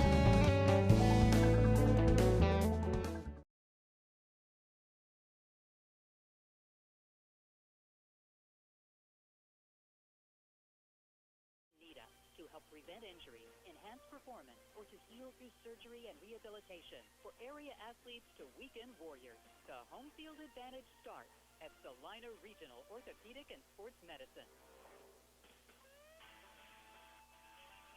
Don't get caught on empty. Fill up on all your basic needs at Aceria Oil and Hardware. We want to be sure all our Trojans are fueled up for the big game, whether you're on the field or in the stands. Start with a full tank of gas for your car or your belly. Get your favorite pizza and snacks to have enough stamina to get that Trojan win. Aceria Oil and Hardware, located in Aceria at the corner of Center and Main. We'll fill you up. You're listening to Trojan Football on KINA Sports. Back here, Colby High School, 16-0. Southeast of Saline leading 8 points in each quarter as we started this game. Stats from the first half look like this. For Colby, Ryan Myers is the quarterback for Colby. 5 of 8 passing for 44 yards so far. No touchdowns, no interceptions. His favorite targets so far have been Peyton Wallmeyer, 2 catches, 5 yards. Also Zane Betts, 2 catches, 23 yards. And we also have Colin Carroll with a catch for 16 yards. In the rushing game, so far, Zane Betts, just 3 carries, but he has the most yards for Colby, 22 yards. Hagen Bowie, 8 carries for 15 yards. Colin Carroll, 3 carries for 6 yards. And Ryan Myers, the quarterback, finally got out a negative light on that last carry of 5 yards. He has 3 total carries for 4 yards. For Southeast of Saline's Trojans, Jackson Gebhardt, 5 of 8 passing the football for 74 yards. His favorite target so far has been Chase Pogue, 2 catches, 41 yards and a touchdown for Chase Pogue, and then 1 catch each for Eli Harris for 14 yards, Michael Murray for 12 yards, and Tyler Breeding for 7 yards. Final numbers from the first half look like this. Rushing-wise, Colby, 47 yards. Southeast of Saline, 91. Passing yards, Colby, 44 yards. Southeast of Saline, 74 yards. And total yardage in the first half, Colby, 91 yards. Southeast of Saline with 165. Also, that defensive touchdown looms big for Southeast of Saline as well, as they have been able to strip Colby and recover the football twice in that first half. The two first lost fumbles for Colby so far this year. They did not lose a fumble in their first 4 games. When we come back here on halftime, we'll take a check of the Bennington State Bank scoreboard for the first time. Have a couple of district scores to share with you. We'll do that when we come back. 16-0 Southeast of Saline over Colby here at half. Brought to you by Knopf Auto and Truck Accessories. 97% of consumers go online to find and research local businesses. Your website is your #1 marketing asset. Is your website due for an upgrade? Are you relying on Facebook to deliver customers to your door? Eagle Web Development offers affordable, fast, and mobile-friendly websites for our business partners. For more information, go to eagleradio.net. Eagle Radio, online, creative. Be heard, be seen, get results. Eagle offers a wide variety of fun, interactive contests and allows listeners and readers to win big prizes. And those contests also can help businesses craft their marketing plans, reach new audiences, and send coupons and other messaging via our email services. To find out more or to get started, contact your local Eagle representative today. Eagle Radio, online, creative. Be heard, be seen, get results. Did you know 90% of consumers who do a local search on their smartphone visit or call a store within a day? Eagle can help those consumers find you, our local business partners. Using our free Google Business Optimization, we will work with you to make sure that when someone is looking for your goods and services, they can find you. Contact your local Eagle representative today. Eagle Radio, online, creative. Be heard, be seen, get results.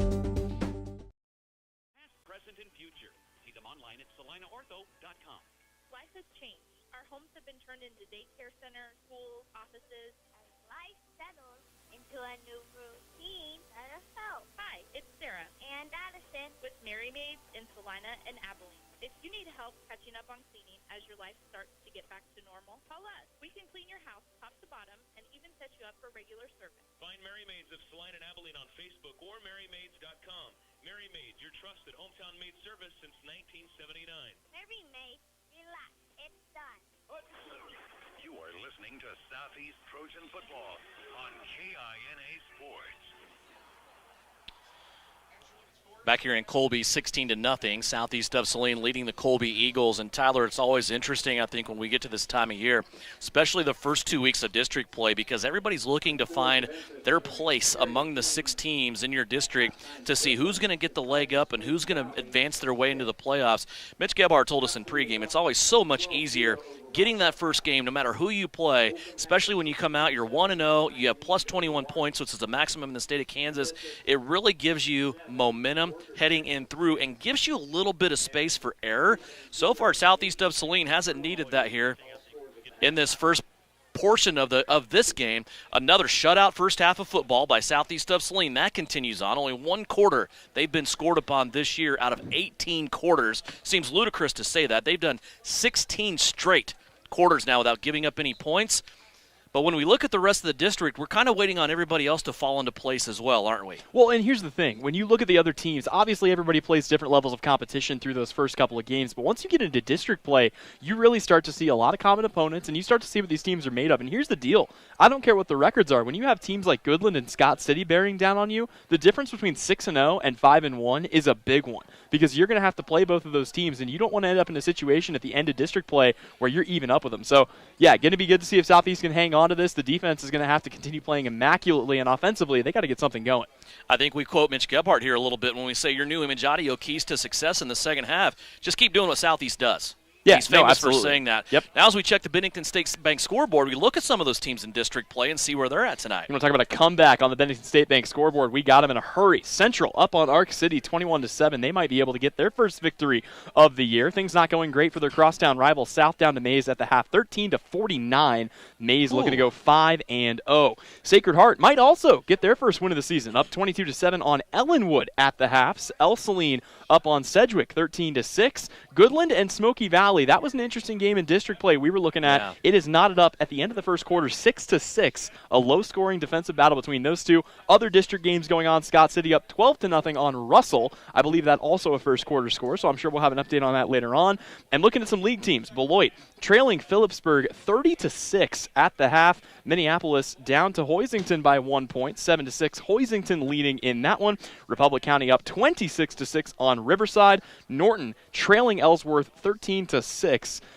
Ellsworth looking to get their first victory this year. And then in another good battle, not one that we have our eyes on necessarily, but DeSoto up 21-14 on McPherson.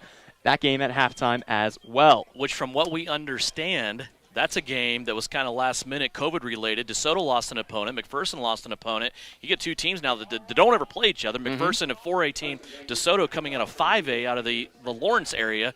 So now they hook up. They call each other and say, hey, you want to get together? Sure, let's do a Wildcat dog battle. Yep. And now the Bullpups and the Wildcats are hooked up there in McPherson. I bet that's a fun game. Here's an onside kick by Colby attempted here to begin the game. And wouldn't you know it, right there, ready to yield that football, ready to just do everything correctly is our guy up there on the front line. It's going to be Evan Nicholson. Evan's played so well on the offensive line, rotating in over the last 2 weeks, and he scoops that football up like nobody's business. Looked like a skill player out there, and he saves really good field position here for Southeast of Saline. Southeast will start out at their own 48-yard line. Yeah, a bold move to go for the onside kick to start the second half, but I respect it. I mean, if you're Colby, you got to get something going. Instead, they're going to hand Southeast good field position to start. We'll see if that move reeks of desperation here, if Southeast of Saline can capitalize on this field position.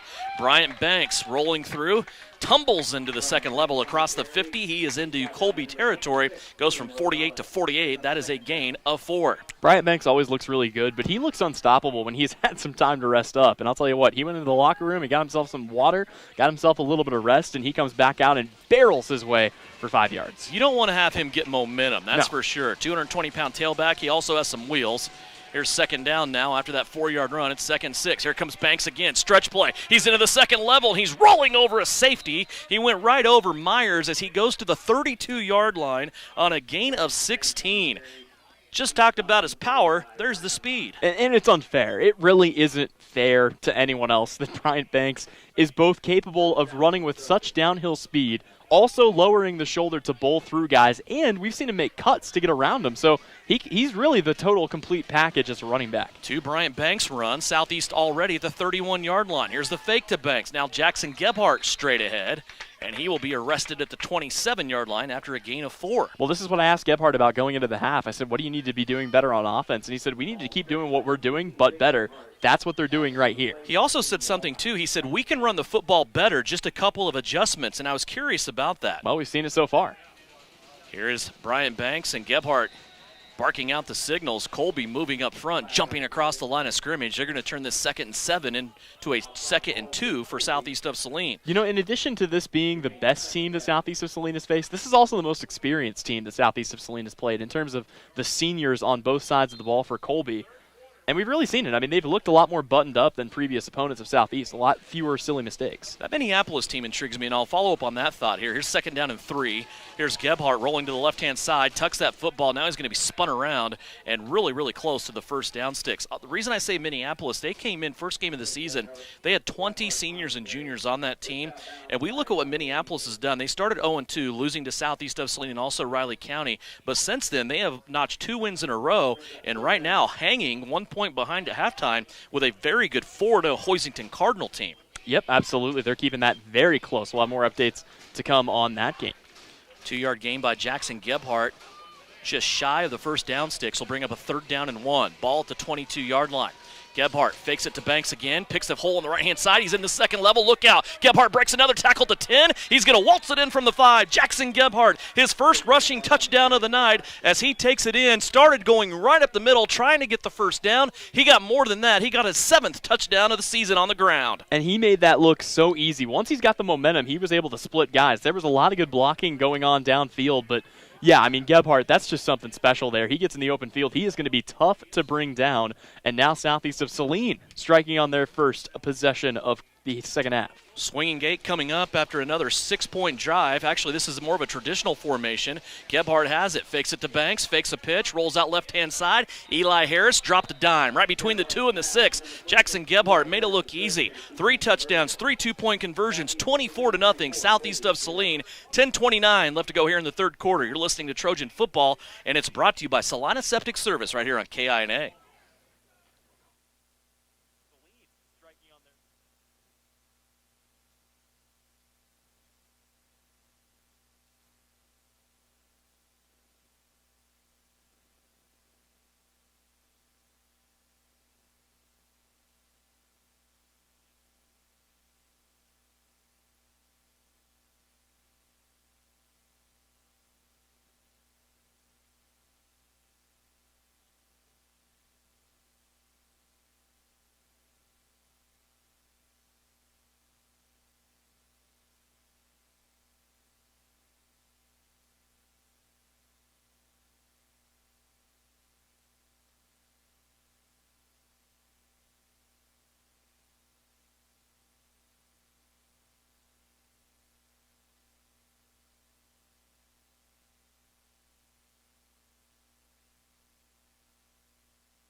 Back here at Colby High School, Devin Haney, Tyler Henry.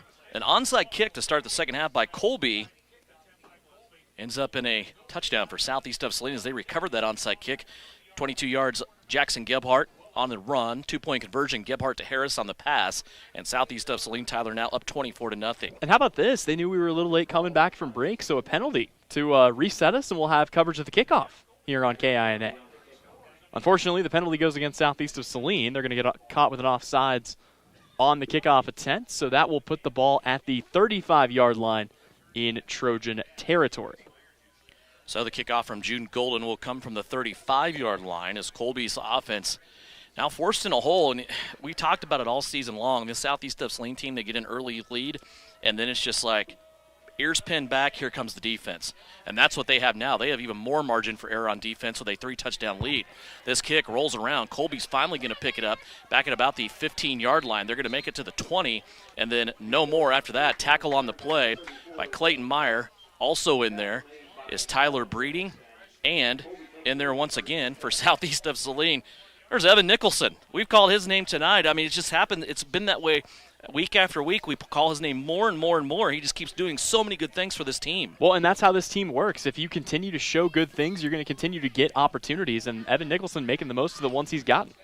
The junior for Southeast of Saline having a pretty good night here against the Colby Eagles. Here's Colby now wanting to pass over the middle. They're going to have a first down and a little bit more as they extended that football out to the 35-yard line. It's a gain of 14 yards, and it's the biggest catch of the night for Peyton Wallmeyer. Wait, where was that in the first half? I mean, that's the first time we've really seen Colby complete a big ball downfield, and well, if they can keep that up, Southeast of Saline's going to have to be a little bit more wary of the passing game. Hurry up offense now by the Colby Eagles. Out to the 35-yard line. They're going to have the football and a quarterback keeper here by Brian Myers, and he will come ahead for no gain on the play. Myers pretty much held in containment for that first half. He got a 5-yard run at the end of the half to now go up, well, basically flushing himself out. Yeah, and let's just give you a recap of all the drives Colby's had so far. 3 and out, 3 and out, 3 and out. Fumble recovered by Southeast in the end zone. Fumble, time expires at the half. Not a great showing on offense so far. Myers now back. Eli Harris puts him to the ground, and they're going to throw a flag on that play. The pass is complete. Eli Harris came in and hit Myers, the quarterback, right as he thrown. I'm going to be curious to see what this flag is because in my eyes that was a perfectly legal hit. It looked bad because Myers went flying, but I didn't see Eli Harris do anything wrong there. The pass was complete across midfield to the 45-yard line. If this stands, it will be a 20-yard gain. Well, and it doesn't look like there was any kind of a hold. I think this is going against Southeast. Yeah, I don't agree with that at all. I watched that play all the way through. Well, we saw this a couple of times last week at Russell where a quarterback would get lit up, but it happened in a legal area at a legal time. That's kind of what happened there, but, well, they're going to tack the penalty yardage on at the end of the play. That's going to be a huge gainer here for Colby. I believe their biggest positive play of the day. 20 yards on the pass, tack 15 more onto it for the penalty, and this is going to take Colby all the way to the 31-yard line. And again, I get protecting the quarterback, but this isn't the NFL. First down and 10 for Colby at the 31. Myers takes the snap. It's on the ground. Now he has to scramble, and he's going to pay for it. Tried to escape out the door on the right-hand side, and Tyler Breeding was there, along with Luke Gebhardt and Landon Allen. Yeah, you're not going to be able to make many mistakes like that against Southeast of Saline without paying the price. And Southeast, boy, they just look annoyed with that call. They come out and really light it up at the line of scrimmage on that play. So that'll set up a second down and 13, and Colby's going to have to get back to work here, but Southeast doing a really good job tightening up on defense. 24-0, Southeast of Saline. Glad you're joining us, no matter how you may be listening or watching. Second down and 12 after that loss for Myers on first and 10. Here's Carroll now in motion. He comes back around, gets the pitch, looking for the left-hand side, and there's Jackson Gebhardt. Oh, my goodness, Jackson Gebhardt just said hello, and it throws Carroll for a loss of 1 on the play. He was looking for that edge, and there was no edge there to be had. How often do you see the quarterback come through with the hit stick? He just, pushes it in, and my goodness, he's going to get back to the original line of scrimmage. But, yeah, nothing to be found on that play. And now Colby in an area where they've really struggled today, third down and 10. Southeast here to make the stop. That gain of 2 will bring up third down and 10, as you said. At the Southeast of Saline, 31-yard line. Play action. Myers has to sidestep Rodriguez. Now goes to a receiver. It's Carroll, and Colin Carroll dropped the football. Yeah, First that was incomplete pass in the second half. Yeah, that was a pretty easy play. All he had to do was hang on to the football, but I think he heard the footsteps coming up behind him of Matthew Rodriguez, and that's something I don't want to hear. he still would have had a lot of work to do, even if he would have made that catch. He still had about 6 yards to catch up to get the first down. Only about a 4-yard route there on 3rd and 10. And it looks like Colby going to keep the offense on the field here. Big play here early on in this second half. 8:36 left to go. Southeast of Saline up by a full house, 24 points. Here's Myers stepping up, looking for his receiver. Nearly picked off as it's overcooked over the receiver, Peyton Wallmeyer. Chase Pogue had a shot at it, and he walks over to the sidelines with his head down, looking at his hands. Boy, Pogue has been so close on a lot of these tonight. And there was a lot of green grass in front of Chase Pogue. If he would have gotten to the sideline, I think he might have had a score going the other way. But either way, it's going to give Southeast of Saline the football here. Not the worst field position in the world either. It was 4-down territory for Colby. I think they made the right choice by keeping the offense on the field, but now Southeast with a chance to get back to work. First down and 10, Southeast of Saline. They're going to stack 3 wide receivers to the right-hand side, including Matthew Rodriguez. Here's the give to Brian Banks. He's going to run away from that stack and look for the corner on the other side. He's going to make a defensive back pay on a gain to 8 yards. He ran over the Ryan Myers that time, the quarterback and also defensive back for Colby. Well, I guess that's the difference between these two quarterbacks. Myers ends up getting hit and going backwards. Gebhardt on defense gets the hit and ends up taking Myers backwards. Banks was looking for somebody hit that time, wasn't he? Mm-hmm. Seeking out the contact. Ball advanced up to the 39-yard line now, where it's 2nd down and short. The playbook of Mitch Gebhardt flops wide open here. 2nd and 1. Jackson Gebhardt straight up the middle. Shook a couple of tackles, and he's going to go ahead to the 44.5-yard line. That's a gain of 5 by Jackson, his 13th carry of the night, 68 yards rushing and a touchdown. Devin, we talked about it during the break, but I don't think we mentioned on air. That last drive for Southeast of Saline, I believe only 5 plays. They got to work awfully quickly, and you really got to wonder if you're Colby, if going for that Sean Payton-esque onside kick to open the half was the right choice. Runs of 16 by Brian Banks and 22 of Jackson Gebhardt in that drive. Jackson now rolling out. He has 3 Eagles chasing him. He is about 30 yards back in the backfield, and he's going to be thrown down. I exaggerated a little bit, but it's a loss of 20. Yeah, you didn't exaggerate by much. That's the first big play we've seen blown up by Colby. And you saw, I mean, Gebhardt is so used to kind of being able to spin around and make something out of that, but there was just nowhere for him to go. They did a good job of containing him and locking things down, and now it's going to be 2nd down and Southeast of Saline High School to go. It's a loss of 23 on that play, all the way back to the 22-yard line. And it is 2nd 33. Gebhardt now with 2 receivers on the right-hand side, has 1 on the left, and he's going to underthrow Michael Murray on that left-hand side. First pass attempt of the second half goes unanswered for Southeast of Saline. Gebhardt now throwing the football in this game, 5 of 9. And really right now we're seeing this Colby secondary start to play up a little closer to Southeast. They know they like to go to the bubble screens like that out in the flat, and they are not going to allow SES to beat them in the open field. Southeast needs to switch things up, maybe go a deep route or 2 here, maybe some deep crossing routes, but you got to switch it up in the passing game if you're Southeast. Murray is solo on his left. It's Pogue and Eli Sawyers to the right-hand side. Banks and Harris in the backfield. There comes Pogue in motion. They're going to fake it to Pogue.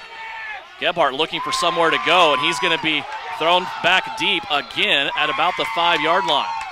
Another quarterback sack here as Gebhardt was going down. They're going to call him down at the 7, it looks like. That's a loss of 15. So Gebhardt here losing 38 yards in 2 sacks. Yeah, that is absolutely huge. This is a really big momentum swinger for Colby. The question is going to be, can they get the ball back and do something with it? A big punt coming up here. You don't want to give this Eagles team with all this momentum good field position. Hunter Vaughn along with Zane Betts standing at midfield. Eli Sawyers midway deep in his own end zone.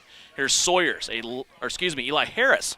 Got my Eli's mixed up there. Here's Harris with a punt. Comes across the 40. Friendly roll across the 45 and down between the 47 and 48-yard line. So Harris bailed him out there a little bit as 2 of the 3 plays, last 3 plays, went really, really negative there for Southeast of Saline, losing 38 yards in 2 sacks. Yeah, I mean, to put that in perspective, that was a really good punt by Eli Harris. The ball stopped at the original line of scrimmage for Southeast. So the defense is going to have to stand tall once again, but so far, Colby hasn't really shown too much capability on offense, with the exception of a few big plays. And you call on your defense here to kind of plug the dam, do you not?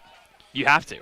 Here's Myers looking for a snap, and he's going to draw Southeast of Saline off sides. Those guys up front, including Matthew Rodriguez at linebacker, are a little too anxious, and they're going to give 5 yards to Colby here, who will advance the football to the 42-yard line in Southeast territory. And this really just shows you how much faith Coach Gebhardt has in his guys. He's not calling a timeout right now. A lot of times a coach would call a timeout, try to settle him down after all the momentum swings and after a couple of big penalties, but he trusts his defense. There are a lot of veterans out there, and he trusts them to figure it out. Chase Pogue, corner on the left. Michael Murray, a corner here on the right. Both Luke and Jackson Gebhardt in the game here at safety. Luke closer to the line of scrimmage. Here's Myers rolling out. Dalton Bunch chasing. He throws a football, and it's going to be caught and then immediately hit by Michael Murray. The receiver that time fell ahead to the 35-yard line. That's the first catch by Landon Reinert. And that's going to be enough to move the chains here as they're going to call it first down Colby. It was a gain of 7 that time, but after the penalty, they only needed 5. I think penalties might be the only area of this game where Southeast of Saline is actually losing to Colby. They've given up a lot of free yards tonight. And that's swung here lately. Early on, Southeast was pretty clean in their game. Mm-hmm. First down and 10 now for Colby from the 36. One receiver to the left-hand side, 2 receivers and a slot back to the right. Myers back to throw.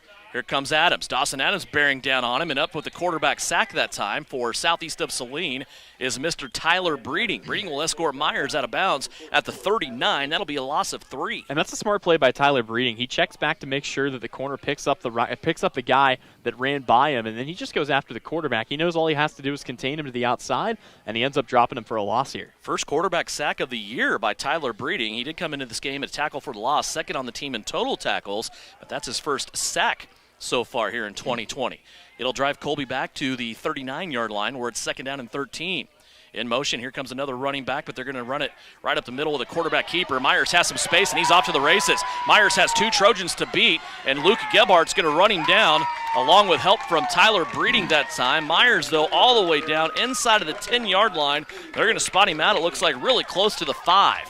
I'm just going to say it now. This is if Colby has to score here. They've got all this momentum. They're now on the goal line, and they're down by 24 with 5:20 to go here in the quarter. It's do or die time here for Colby. They have got to punch it in. For Southeast of Saline, you stop them here, that might be it. 34 yards for Myers. Now gives him 29 yards on the night after he was in negative territory there rushing the football. Hagenbuey goes in motion right behind the center. Myers turns. He's going to give it to the running back coming through. That'll be Zane Betts, and Betts will score from 5 yards away. Colby on the board, and they break a huge scoreless streak for Southeast of Saline's defense on a 5-yard touchdown run for Zane Betts. It has been so long since we've had to say anything about an opponent scoring.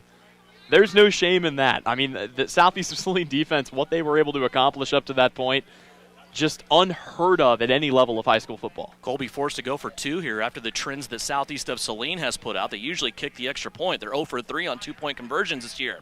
Myers looking to pass, goes to the end zone. It's up and a flag is thrown.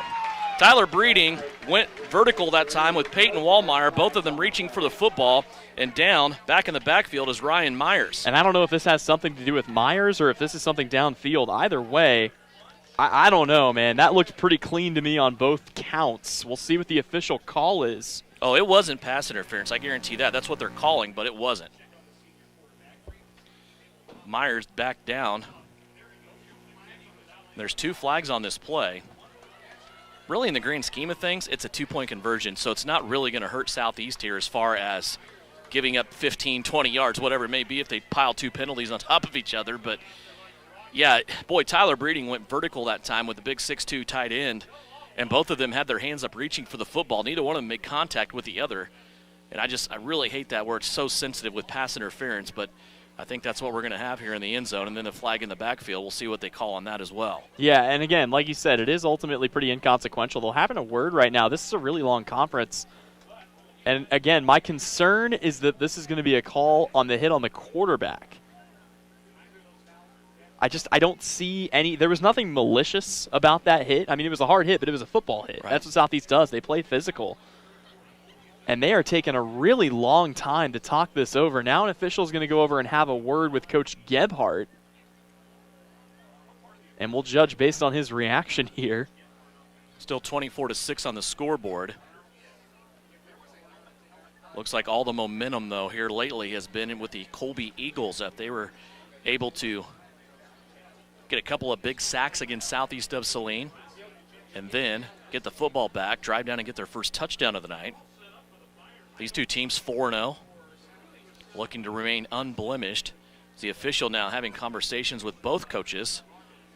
And the white hat right now huddled around him is the Colby offense. He's talking to them about something, and the concern here is whether this might be a targeting call.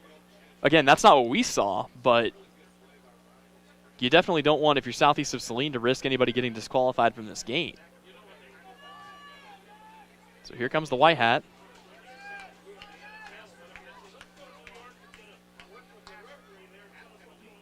They're going to call roughing the passer again.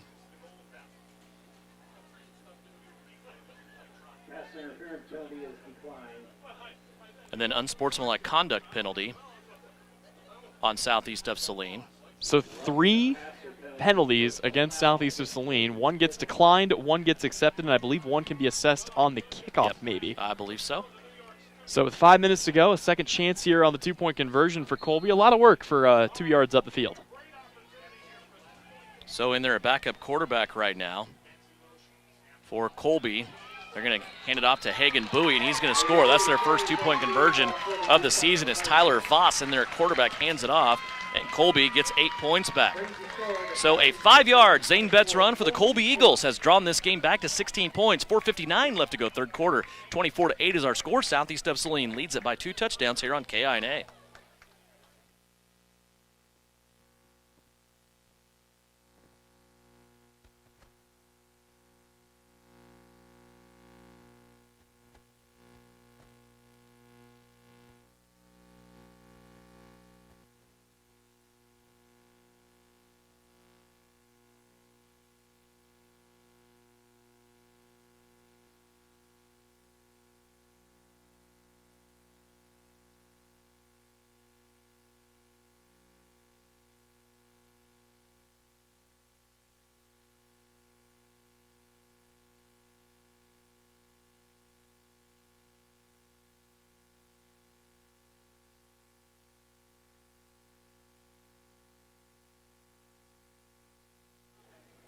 Devin Haney, Tyler Henry, as we are at Colby's Denon Field. Nice facility here in Colby, and this game has taken a turn for the Eagles for the better. 24-8 now our score after they trailed 24-0. A 5-yard Zane Betts run. And see if Colby wants to go for the onside kick once again after 5 yards on that penalty. They're going to onside it straight up in the air. And contact with Braxton Blake as he was looking to fair catch that football, had his hand in the air. And what an awesome play by Braxton Blake, because he knew the guys were flying at him. He throws his right hand up there in the air, catches the football, gets hit. Now it's going to be 15 yards the other way. That's a huge play. That is called a 200 IQ play. That is knowing the game that you are playing inside and out. And, yeah, Braxton Blake, that's a huge break for Southeast of Saline. Instead of losing the football potentially there, they're going to have pretty good field position as we're going to mark this one up the field. And now Southeast of Saline, it's going to be on them to try and get something done. Really quickly, 16 quarters, 28 days, 3 full weeks, 4 whole weeks in between scores allowed by Southeast of Saline's defense. You need to write that down. I mean, that is. I'm working on something on the Twitter right now. You can follow me on Twitter at TBH Sports if you feel so inclined. Or later on Salina Post. You'll Absolutely. have all that good info there. Yes, sir. All the good, juicy details of Southeast football coming up later on Salina Post. 24-8 is our score. Southeast of Saline has the football now after that penalty at their own 45-yard line. See if Southeast can draw something up here on offense that's a little better. Their last drive was a bit of a train wreck, all kinds of discombobulated. There's the fake to Brian Banks. Gebhardt's going to keep it, slips a tackle at the line of scrimmage, and then gets hit hard in the second level by the linebackers. Coming through playing linebacker there for Colby was Landon Reinert, and he will hold Jackson Gebhardt to a gain of 1.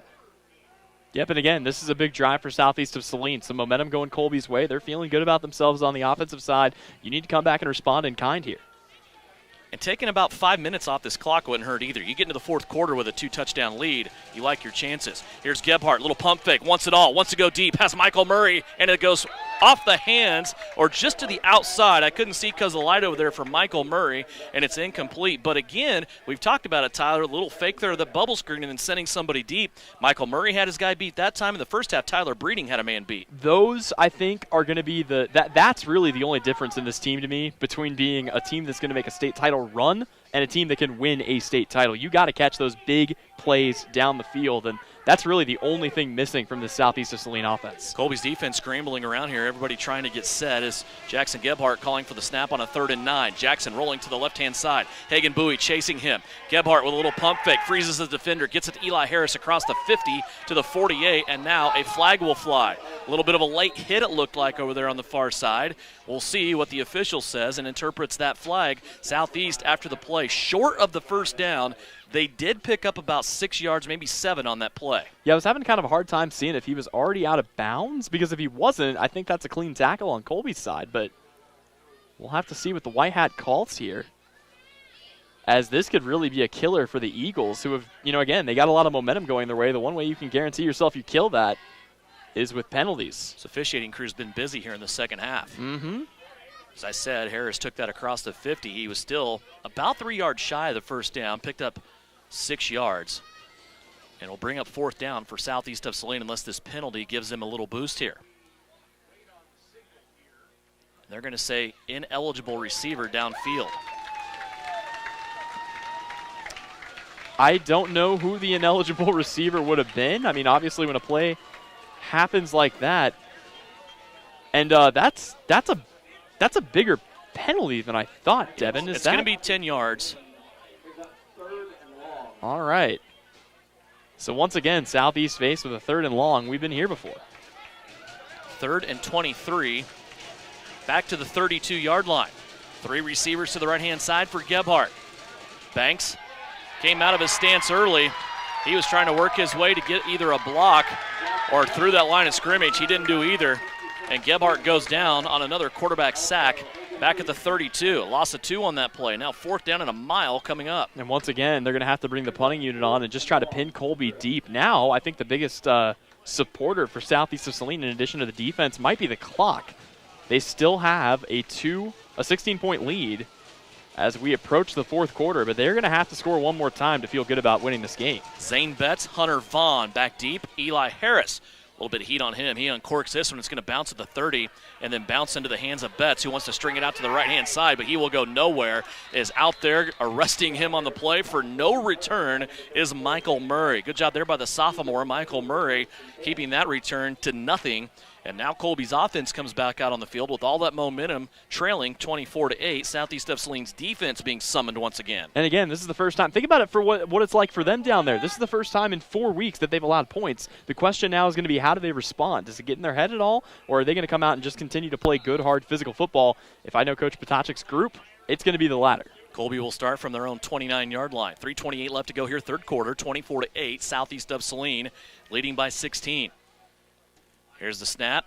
Back to Myers. He's back in the game. And now an interception. Jackson Gebhardt just took it away from the receiver, and Jackson's going to house this. Escorted to the end zone by Eli Harris. The 2 seniors down the right side hash, and the Southeast of Saline sideline is going nuts.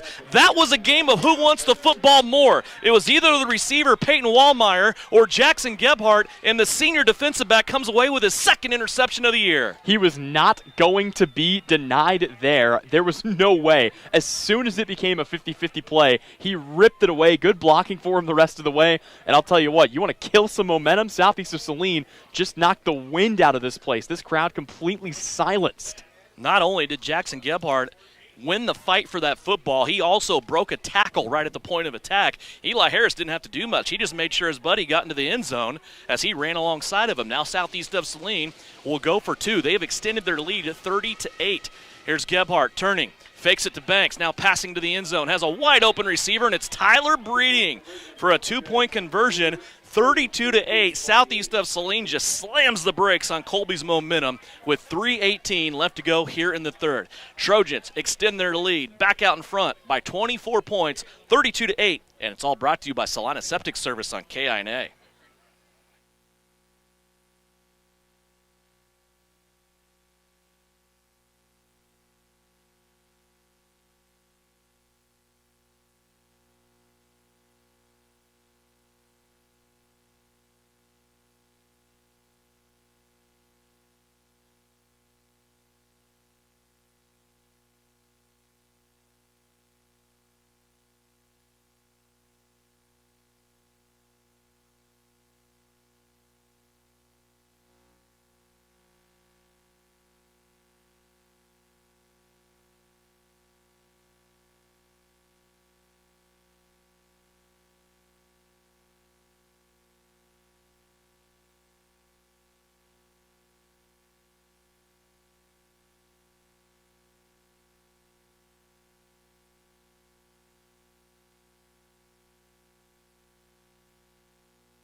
Devin Haney, Tyler Henry back here at Colby. 32-8, and all of a sudden, this crowd, all the momentum that they were building, all the lather that they were getting together, just got totally washed away by Jackson Gebhardt and his Southeast of Saline defense. Here's the return. Betts now taking the kickoff, takes it at the 10. He's going to come back to the 25. Still on his feet as he slips a tackle to the 30. Now works his way back the other way, 35, and brought down just short of the 40-yard line. That was a really good return by Colby's Zane Betts. Well, they're not going to get all of the momentum that they lost back, but that'll certainly help a little bit. I was going to say, this place was completely dead a minute ago, but a good kick return has got the sideline excited, it's got the crowd excited, and now the offense looking to redeem themselves a little bit here. But yeah, I mean, Southeast of Saline, you want to talk about a momentum killer, that's exactly what that was. Gebhardt housing a pick 6, and the Trojans up big with 3 to go here in the third. From the 39, Colby coming out for yet another drive. 32-8 is our score. Southeast of Saline leading.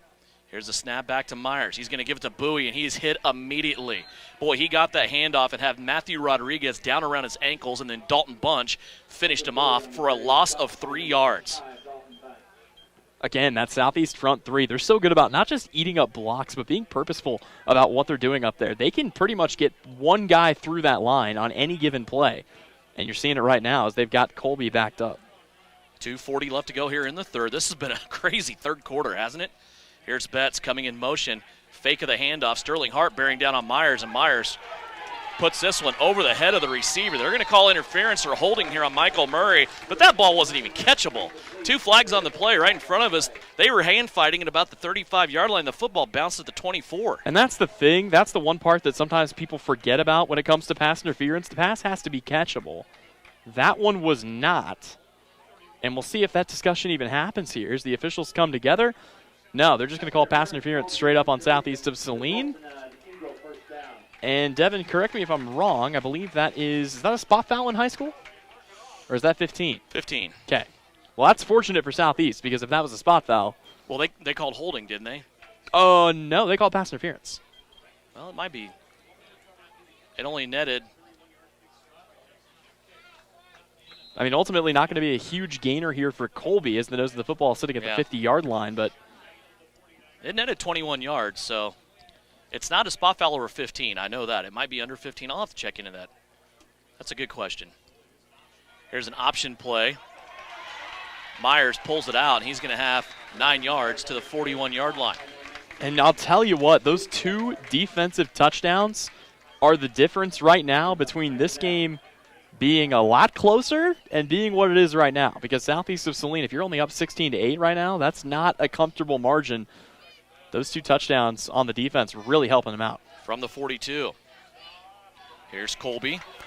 Hagan Bowie, his first big carry of the night, busts through the line of scrimmage, and he's going to be brought down at the 21-yard line. That is a gain of 21, his biggest carry of the night. And Devin, I just don't know if this happens if they don't get the great field position and the big kickoff return. They were going to come out there feeling pretty bad about themselves, but that gave them the momentum back, and man, this offense is really starting to click. This could get dangerous. 1:49 left to go here, third quarter. Here's the Colby Eagles. A fake by Myers, running the option. Late pitch out here to Carroll, and Carroll strings it out. He's going to have a gain. Looks like they're going to run him out of bounds at the 15-yard line. That'll be a gain of 5 for Colin Carroll. Yeah, that's just a good play design. You fake the play action. You still have the option on the outside, and the pitch nets them enough yardage to get in a second at a very manageable 4. So reaching into the bag of tricks a little bit here, showing some misdirection. Actually give him about 6 on the play. Brings up 2nd down and 4. Ball at the 16-yard line. Here's a string out by Zane Betts. Jackson Gebhardt came through, nearly had him for a loss, and then Betts slips through the tackle and gets to the 17-yard line. You don't see anybody on this defense fail to wrap somebody up very often. Gebhardt came shooting through like a missile. We really didn't see him until it was almost too late, and then, yeah, just bouncing off the tackle was Bowie. He gets a couple of extra yards, and now a big makeable 3rd down and 3. Plenty of options with the way this Colby offense has been clicking here. Actually, I said 17. I meant to say 13-yard line. Here's Hagan Bowie. He tried to bounce it at the outside, and Bryant Banks says, I'm a running back too. I also play pretty good defense. Throws him for a loss. Now it's a big 4th down. It's a 2-yard loss, and a 4th and 4 now coming up. That might be a hit by Banks. Yeah, that might be one of the best features of this Southeast of Saline defense. If you end up with 2 hands on you from one of these defenders, you're not getting much after that. And Brian hasn't played a lot of defense this year is what we're accustomed to. He's been splitting time a little bit with Landon Allen, but boy, when he comes in, he's fresh and he really makes a huge impact. Saw him with an interception last week, almost had 2 interceptions. 4th down and 3, long 3 here for Colby. This is a big down, 32 seconds left to go in the 3rd. Myers in the pistol formation with one of his running backs, floats it out here on a pass that's complete to Carroll. Carroll's going to slip it through, and he's going to have a 1st down just inside of the 10-yard line. Colby got that 1st down to Colin Carroll by a yard. It was a gain of 6. They needed 5. And that's a big play. When Colby has needed 5 to 6 yards through the air, they've gotten it almost every single time tonight. They've been really good going to the air in that situation, and they've got time to run one more play before the end of the 3rd quarter. Clock down to 10. Myers asking for the football. Has Zane Betts directly behind him. High snap, he turns around. Betts had already left. He tried to hand it off to him. Now Myers rolling out. There's a flag on the play. They go to the end zone. The ball incomplete, and it looks like somebody tried holding Dalton Bunch that time, as we are no time left on the clock, and we will sort this out when we come back to start the 4th quarter. End of the 3rd is here. It is a block in the back against Colby, and that's how we'll start 4th quarter action with Southeast of Saline leading over Colby as we go to the 4th, 32-8. It's brought to you by Saline Septic Service.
Devin and Tyler are back here at Colby's Denon Field. Colin Carroll just had a 10-yard run after that penalty against Colby. Ended up being an untimed down to end the 3rd quarter. It was 1st and goal from the 27-yard line. That'll advance the football to about the 18-yard line, where Colby will have a 2nd and goal as we get ready to start the 4th quarter of action. 32-8 is our score, Southeast of Saline, as they have answered big. Boy, Colby had a bunch of momentum going, and then Jackson Gebhardt on defense got an interception and returned it for a touchdown from about the 35 yards away. And Colby now really forced to climb uphill. They have a 2nd down and goal from the 18, but they also trail by 24 points. Tyler has his pen over here just smoking, looking at the Bennington State Bank scoreboard. Yeah, we'll try to get some updates here. Salina South still trailing big. Mays is all over them right now by a score of 58-0. Wow. So not a whole lot going on right there. DeSoto and McPherson got a score to update you on in the 4th quarter. DeSoto leading McPherson by 20. That game 34-14 in favor of the bigger school in DeSoto. Hoisington up 14-0 on Minneapolis, or 14-6, on Minneapolis. That game in the 3rd quarter at last check. Of course, here at Southeast of Saline 32, Colby 8. And that is going to be about all we got. Okay, good enough because we're ready to go. Absolutely. Start of the 4th quarter, 32-8 is our score. Colby, 2 backs in the backfield, shotgun formation. 2nd and goal from the 18-yard line. They want to run. It looks like a busted play, and Matthew Rodriguez will make them pay. Boy, coming in and arresting Myers back there at the 25-yard line. There's a flag on the play. And boy, these officials and these flags have been really, really busy here in the 2nd half, and it's a bad block for the Colby Eagles. Block in the back, but it doesn't matter. Matthew Rodriguez comes in and throws Myers for a loss, so Southeast will decline this penalty. Really quickly, I know we don't usually do this, but I got a couple of other scores on the Bennington State Bank scoreboard that are not local scores.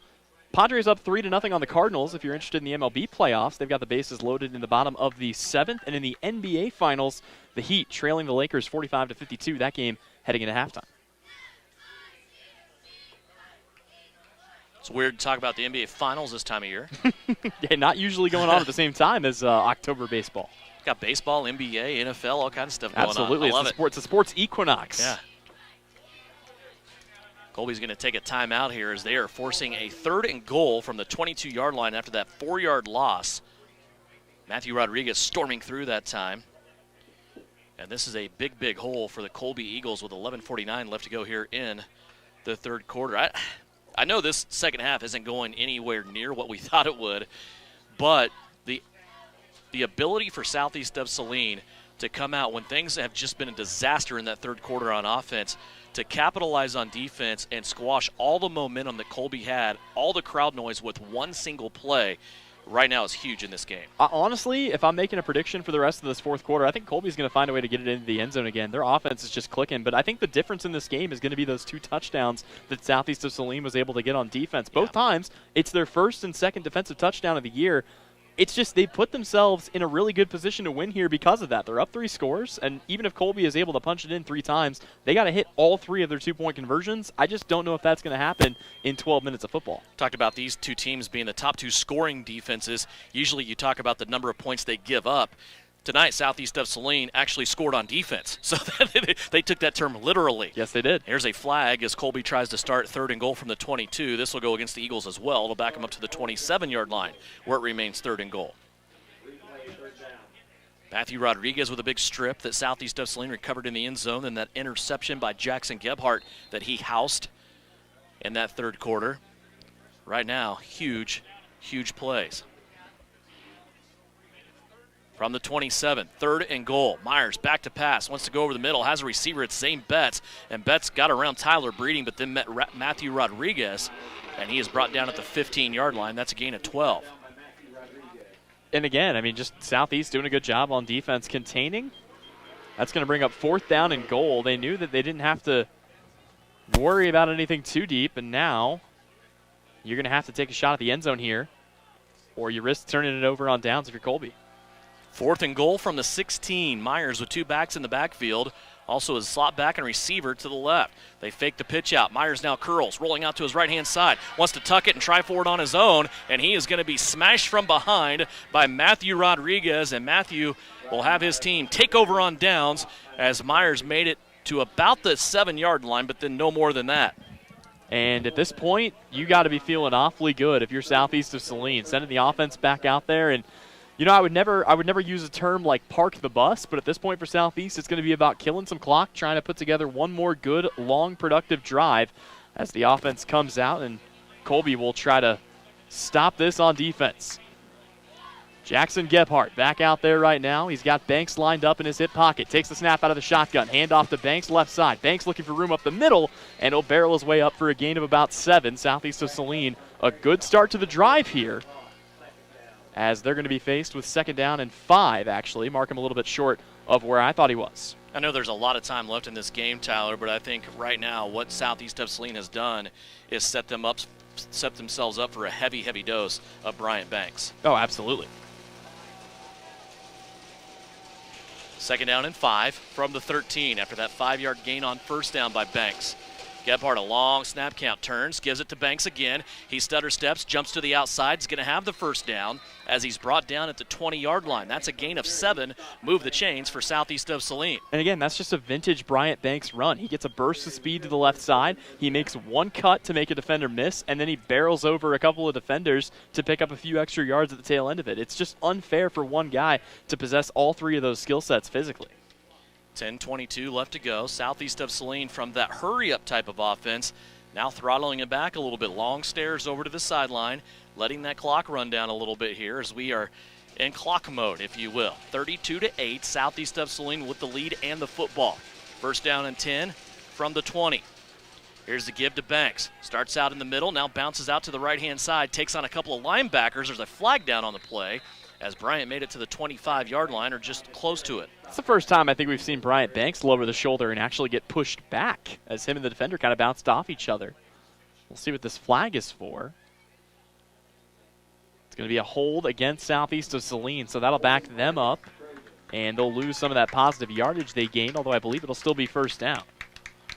It's a 5-yard gain by Bryant Banks. We'll check where the spot was of this foul. Looks like they're going to back them up here to the 15-yard line, where, as you said, it's still first down. You and I getting out of the car tonight, just friendly conversation. You said, how many yards Bryant Banks have tonight after he went off last week? I said, I don't know, 89 and a touchdown. I feel good about that. Right now, he's a 14 carries, 90 yards. And you also said, I believe, if he gets to 100, Southeast wins tonight. If Banks goes over 100, Southeast is winning this game.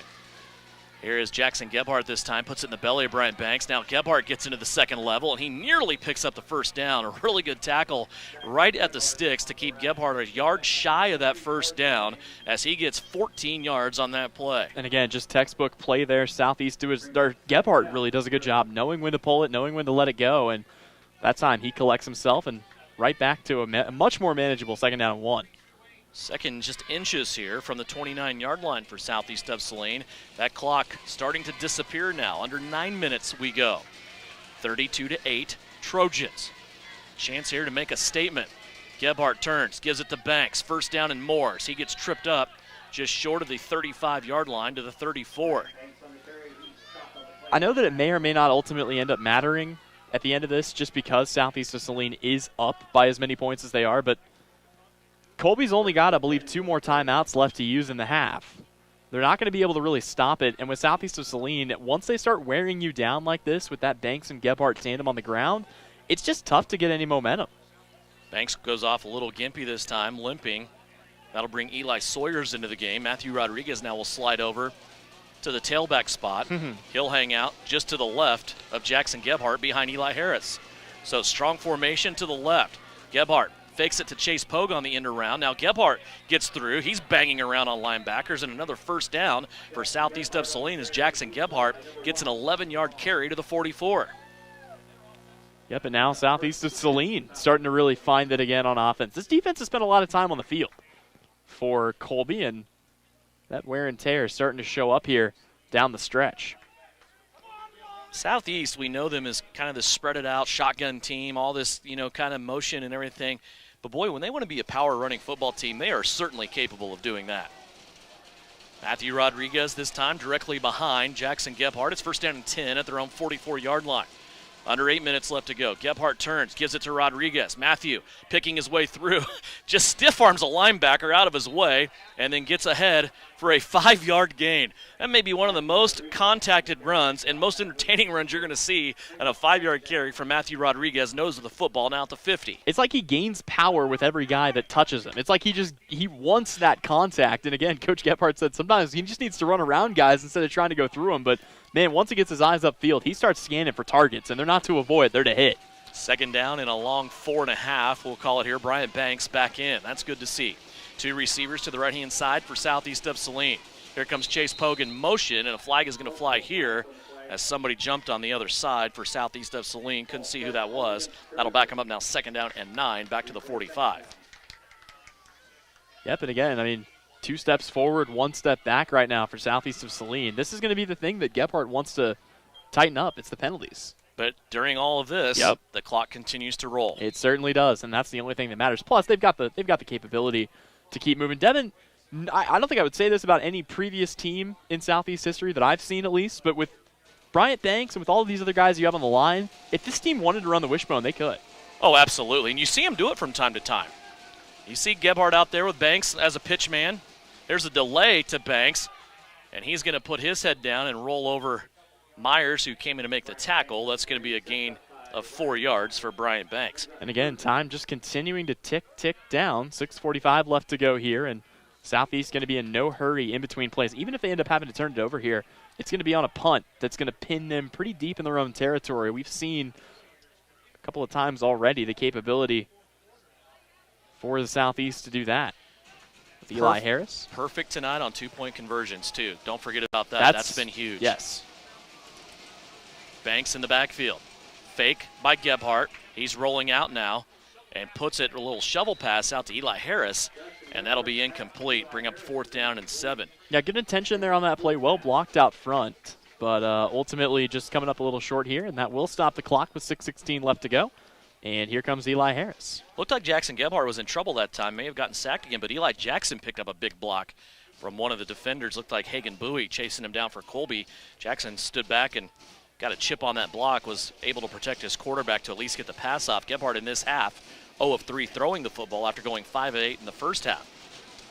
Hunter Vaughn, along with Zane Betts, back here for Colby. Colby bringing the heat, and Eli Harris gets that ball away. I don't know how he did it, but then it takes a fantastic southeast bounce, and it's going to hop out of bounds at the 1. Let's see here. The officials, of course, were 40 yards away from it. It looked like that ball hopped out of bounds right before the pylon, and now the officials are going to have to talk about it because nobody was in position to see where the football was at. Well, here's the thing. This is the same judgment you can use in the NFL. You saw the ball cross in front of the pylon on its way out of bounds. At least I did from where I'm sitting here with this window. I think that's down at the goal line. And they call it a touchback. Darn. Wow. That really looked like it did go out at the perfect spot for Southeast of Saline, but instead they're going to bring it out to the 25. It's one of those plays. It really bothers me. It bothers me in basketball, too, when you're an official and you don't even get across half court, but yet you're calling a foul underneath the rim. Mm-hmm. One of those plays. So Colby will have it here at the 20. I think Southeast of Saline did a good job at least taking half the quarter off the clock there. This clock right now is 6:08, and Colby has their work cut out for them. Yeah, they got a long way to go if they're going to punch one in, and they have to punch 3 in and get the 2-point conversions. It may just be too little too late here for the Eagles of Colby. So from the 20, first down and 10 for the Eagles. 32-8 is our score. Southeast of Saline trying to get the win and the plus 21. Here's the fake. Myers will keep it after pulling it out of the belly of Betts. He'll go straight ahead. And, boy, you just don't have time for that kind of play calling right now. If you're Colby, they get 3 yards. Myers, 11 carries, 37 yards so far. Matthew Rodriguez on the tackle for Southeast of Saline. Second down and 7 coming up. Clock continuing to run. 5:43 left to play here in this one. A big district matchup. Don't forget here on KINA, we'll get you updated on everything going on around the state and in this district from 10 until 11 o'clock on the Kansas High School Football Scoreboard Show. Here comes Breeding on the blitz. Myers has to get rid of it, and it is incomplete. He was looking out here for Carroll, and Colin Carroll that time bottled up by Landon Allen for the incompletion. And this is where that Southeast of Saline defense, they're going to do what they do, and that's just kind of contain the offense. They're not going to give up any big plays, and this is the perfect time of year, or the perfect time of the game for Southeast of Saline now on the defensive end. Third down and 7, 5:29. The clock stopped after that incomplete pass. Myers sends his back in motion. Breeding and Rodriguez both showing blitz. Here comes Rodriguez. Now he backs off into the hook zone. Myers throws it on the run, nearly picked off, and now a wrestling match for the football, and the catch is going to be made this time. Jackson Gebhardt had his nose stuck in there again, but it's going to be brought down by Landon Reinert for a Colby first down. Yeah, that was a great grab. I mean, that was a jump ball. He had to go up and get it, and he did everything he could. So give all the credit there to Colby. Southeast of Saline covered that as tightly as they could, but at the end of the day, it's going to be a big gainer here for the Colby Eagles. 10 yards gets the first down for the Eagles. That'll move the football to the 34-yard line. First down and 10 now for the Eagles. Still on their own side of the 50. Spread formation, 5 wide receivers. Myers back to pass. Lets one rip over the middle, and it's going to be thrown behind the receiver. Landon Allen in there on coverage for Southeast of Saline. Thrown behind the receiver that time, Colin Carroll. And it's kind of interesting. I've got an interesting view here as I've kind of transitioned down to being the sideline reporter. But from the backside, the motion that Colby is running to set up their receivers, it's not bad. They've run some pretty crisp routes from back here, but just not able to find them when they do get open. Well, you just went ahead and went all the way to the end zone, didn't you? Might as well. Here's a fumble now. A bad snap on the play. It came out. Didn't even make it back to quarterback Ryan Myers that time, and that's going to be a loss for Colby of 2 yards. The other thing you really see from back here, Southeast of Saline, is just on every single play, they're pushing these Colby offensive linemen, who is a good unit. They do a good job of blocking up front, but every single play, Southeast is pushing them backwards. You see a bunch of angry faces and white jerseys coming at you, don't you? It's scary back here, Devin. Third and 11 from the 34 now for Colby. High snap. Myers one-hands it, though. Now he's going to step up in the pocket. He wants to run off to the left-hand side. Jackson Gebhardt, Matthew Rodriguez, they're waiting on him. Excuse me, that's Rodriguez and Eli Harris, and they're going to hold Myers to a gain of 7. That'll leave 4th and 4 on the table. Yeah, and obviously if you're Colby, you got to go for it here. You got nothing to lose at this point. Worst case scenario, you turn it over. But if you turn it over at this point, the game is already effectively over. So got to keep the offense out on the field and try to live to fight another down. 4th and 3 from your own 42-yard line. Colby here looking to stay alive in this game as the clock goes under 4 minutes left to go. They need 4 yards to keep this game going. Betts in motion, goes to the left-hand side. Myers back to throw. Landon Allen puts on heat. It's tipped and nearly intercepted. Oh, my. Matthew Rodriguez got his left hand on it. That ball popped up in the air, and Eli Harris had a beat on it, but he and Chase Poe ran into each other a little bit, and the ball comes incomplete. Nonetheless, it's a turnover on downs for the Colby Eagles, and Southeast of Saline will take over in Eagle territory at the 42-yard line. I thought for sure that Southeast of Saline had that. It got tipped up. It was a perfect opportunity, but like you said, no harm, no foul. The offense comes onto the field with about the same field position. They just don't get to add another turnover onto that tally. Boy, if you're Southeast now, Tyler, you have everything right in front of you. 3:43 left to go. You have at least a 21-point lead and looking to go 2-0 with the maximum amount of points 2 weeks in a row to start district play. I'm sure that's on the minds right now of these Trojans and the coaching staff. 1st down and 10 for Southeast, taking over at the Colby 42-yard line. Brian Banks in the backfield along with Jackson Gebhardt. Handoff to Banks. Sweeps it out to the right-hand side. Has 5 yards. Tackled from behind by an Eagle, and he will be brought down at the 35-yard line after a gain of 7 on 1st down. Yep, and right now, Southeast of Saline can park the bus. They can run out the clock, and that's just going to about do it. I mean, there's just not enough time here for Colby to muster a comeback. We've seen some crazy things in high school football. I just don't necessarily see that happening right here, especially with how sound SES has been. This is going to be a huge win for the Trojans. Again, their first real test of 2020, at least in terms of facing an undefeated school, and this gives you a lot of confidence going forward if you're Coach Gebhardt's group. 2nd down and 3 after the 7-yard gain by Bryant Banks. 3 minutes left to go here in this game in Colby. Gebhardt waits on the back judge to count. Now he fakes it to Banks, looking to knife his way through. He'll get back to the line of scrimmage. No gain. 3rd and 3 coming up. And here's the way I'm going to look at this, Devin. We talked a little bit about how the streak of consecutive quarters without giving up a score on defense comes to an end. But how about this? Southeast of Saline still +8 win on defense tonight. Yeah. 2 touchdowns scored compared to only 1 given up. 3rd down and 3 here for Southeast of Saline. Ball sitting at the 35. Colby comes across, and they're going to gift wrap Southeast of Saline a 1st down. And these are the kinds of mental mistakes that you make when you just, Colby knows it's over. They know that this is going to be a tough loss. Now, I will say I'm going to be interested to see how Colby bounces back because they've got a couple of tough games left on their schedule. I believe they still have to go in and play against Goodland and Scott City as well. So now that we start matching up with some of these common opponents, it'll be interesting to see how good Colby really is as they get into the brunt of their schedule. 2:28 left to go. Clock continues to run. A 1st down for Southeast of Saline now. Ball at the 30-yard line. Landon Allen is in there as a wide out to the left-hand side. Tyler Breeding to the right. Eli Harris in there helping to block right behind the offensive line, and a flag drops here. This will be procedure against Southeast of Saline. So they'll give the 5 yards back, but they will not give the 1st down back. 2:17 left to go in this game. And, Devin, I haven't seen a single player go down with a cramp. I think the pickle juice is working. Pickle juice is working, and that nice fall weather, man, about 55 degrees right now. That's it's a combination of the things. You're missing out, man. I know you don't get the cool breeze up there in the press box. It's great down here. I'm good right now. I'm really comfortable. Such a change from last week. About, 45 degrees of a change. Yeah.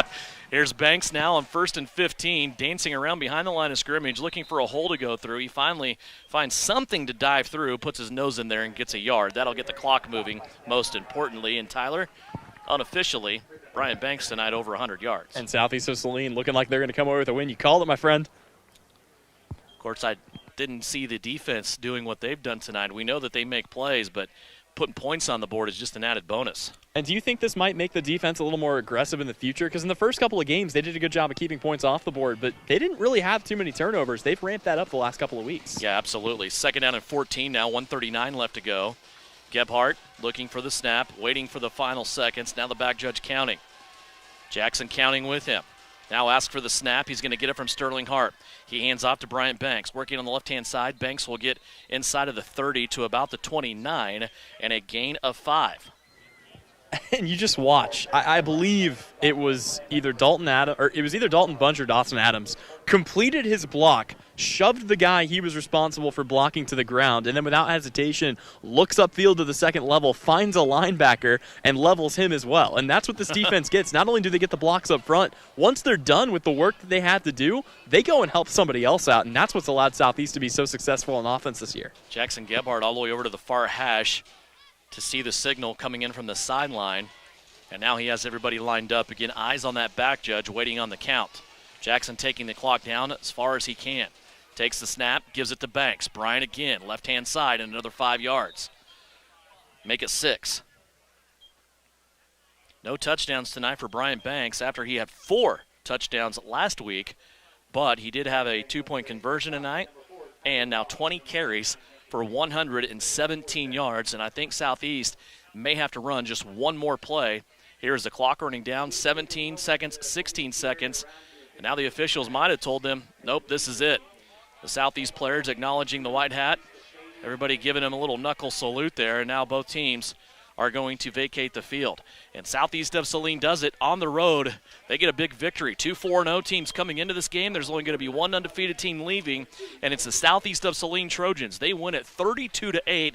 Not only do they get the win, they get the maximum amount of points for district play, another plus 21 this week for Southeast of Saline, and they start 5-0 now for the 4th time under head coach Mitch Gebhardt. 32-8 our final score. When we come back, it's postgame. We'll talk to Mitch Gebhardt on the field, also grab a player or two, get their thoughts, and also have a Vernon Jewelers Gym of the Game. It's postgame, brought to you by L&L Advisors, with 2 offices in Salina and 1 in McPherson. Trojans win it here in Colby, 32-8 on KINA.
Back here at Denon Field, Colby High School, a big victory tonight for Southeast of Saline, 32-8 as we enter the L&L Advisors postgame report. Let's go on the field. Here's Mitch Gebhardt along with Tyler. Coach, this one's got to feel good. Every 1-0 feels good, but to come in and to basically just manhandle a 4-0 team, 32-8 the final score.